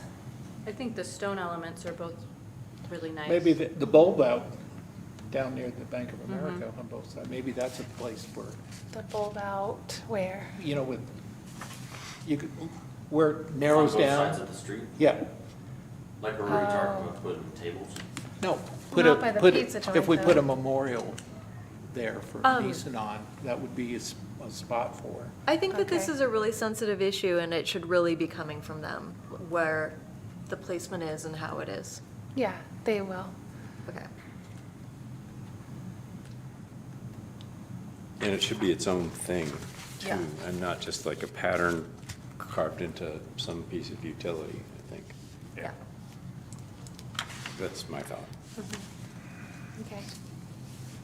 Thanks, Okay. Lisa. You're welcome. You guys want to You got enough? continue the lighting, Yes, please. the commercial Yes. street Excuse lighting? me? Yes. We have a public comment. Oh, okay. Yes, let's hear Online? public comment. Okay. Mr. Coulter, you go ahead and address the council. Hi, Commission. Matthew Coulter. I've been following the Commercial Street project for years. It's been going on for years. And right now, as it is, and to watch people use it, both when it's busy and not busy, it's really nice to have the openness. So my request is that you don't clutter it too much, because basically you get about 6 bicycles parked here and there. You get about 3 tied up dogs here and there. You got a couple of people sitting around or standing around talking, and it's full. And so when you put more stuff in there, it's going to eliminate the ability to have all those people that kind of just, you know, pick out their own little spot and hang out. I'm definitely concerned about any also hardscape, because dogs will urinate on anything that's placed. So make sure that whoever is cleaning is just aware of that. The new planters in downtown Grass Valley, you can prominently see where every male dog is urinated on the new metal planters. I would also request that, like from Callahan Park, there's some wonderful artifacts in there from the mining history, and I know that that's kind of a taboo subject these days, but it's the reality of why the town was built.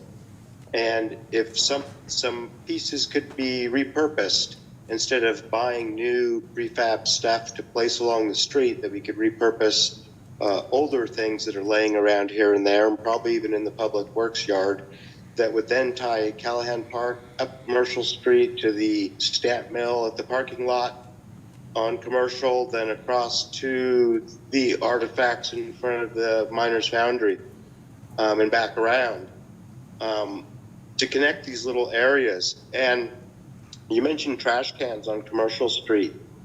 If you guys could do one thing for me before I die, it would be deal with the trash cans for Friar Tuck's that sit on the street, that smell horribly, that spill trash down that drain that's right beneath the trash cans. And when you look up and down the street, you've got this big block of green plastic. And you say you don't want plastic on Commercial Street. Well, you got it. And it's been there for years, and it stinks to high heaven. Please do something with that if you're dealing with Commercial Street. As well as the gutter, I've talked with the county about the gutter at the DA's office. I'm hoping they get that fixed. That leaks right on top of the new crosswalk, which is the ice slip hazard. Thank you, guys. Thanks for putting so much attention into these little things. And I hope that Kathy Barnes can chime in on the historical aspect of it, because I just really, I dread to see a mini Mill Street Mall with add-ons. Thank you. Thank you, Matthew. Well said. Yeah. I think Mill Street's great.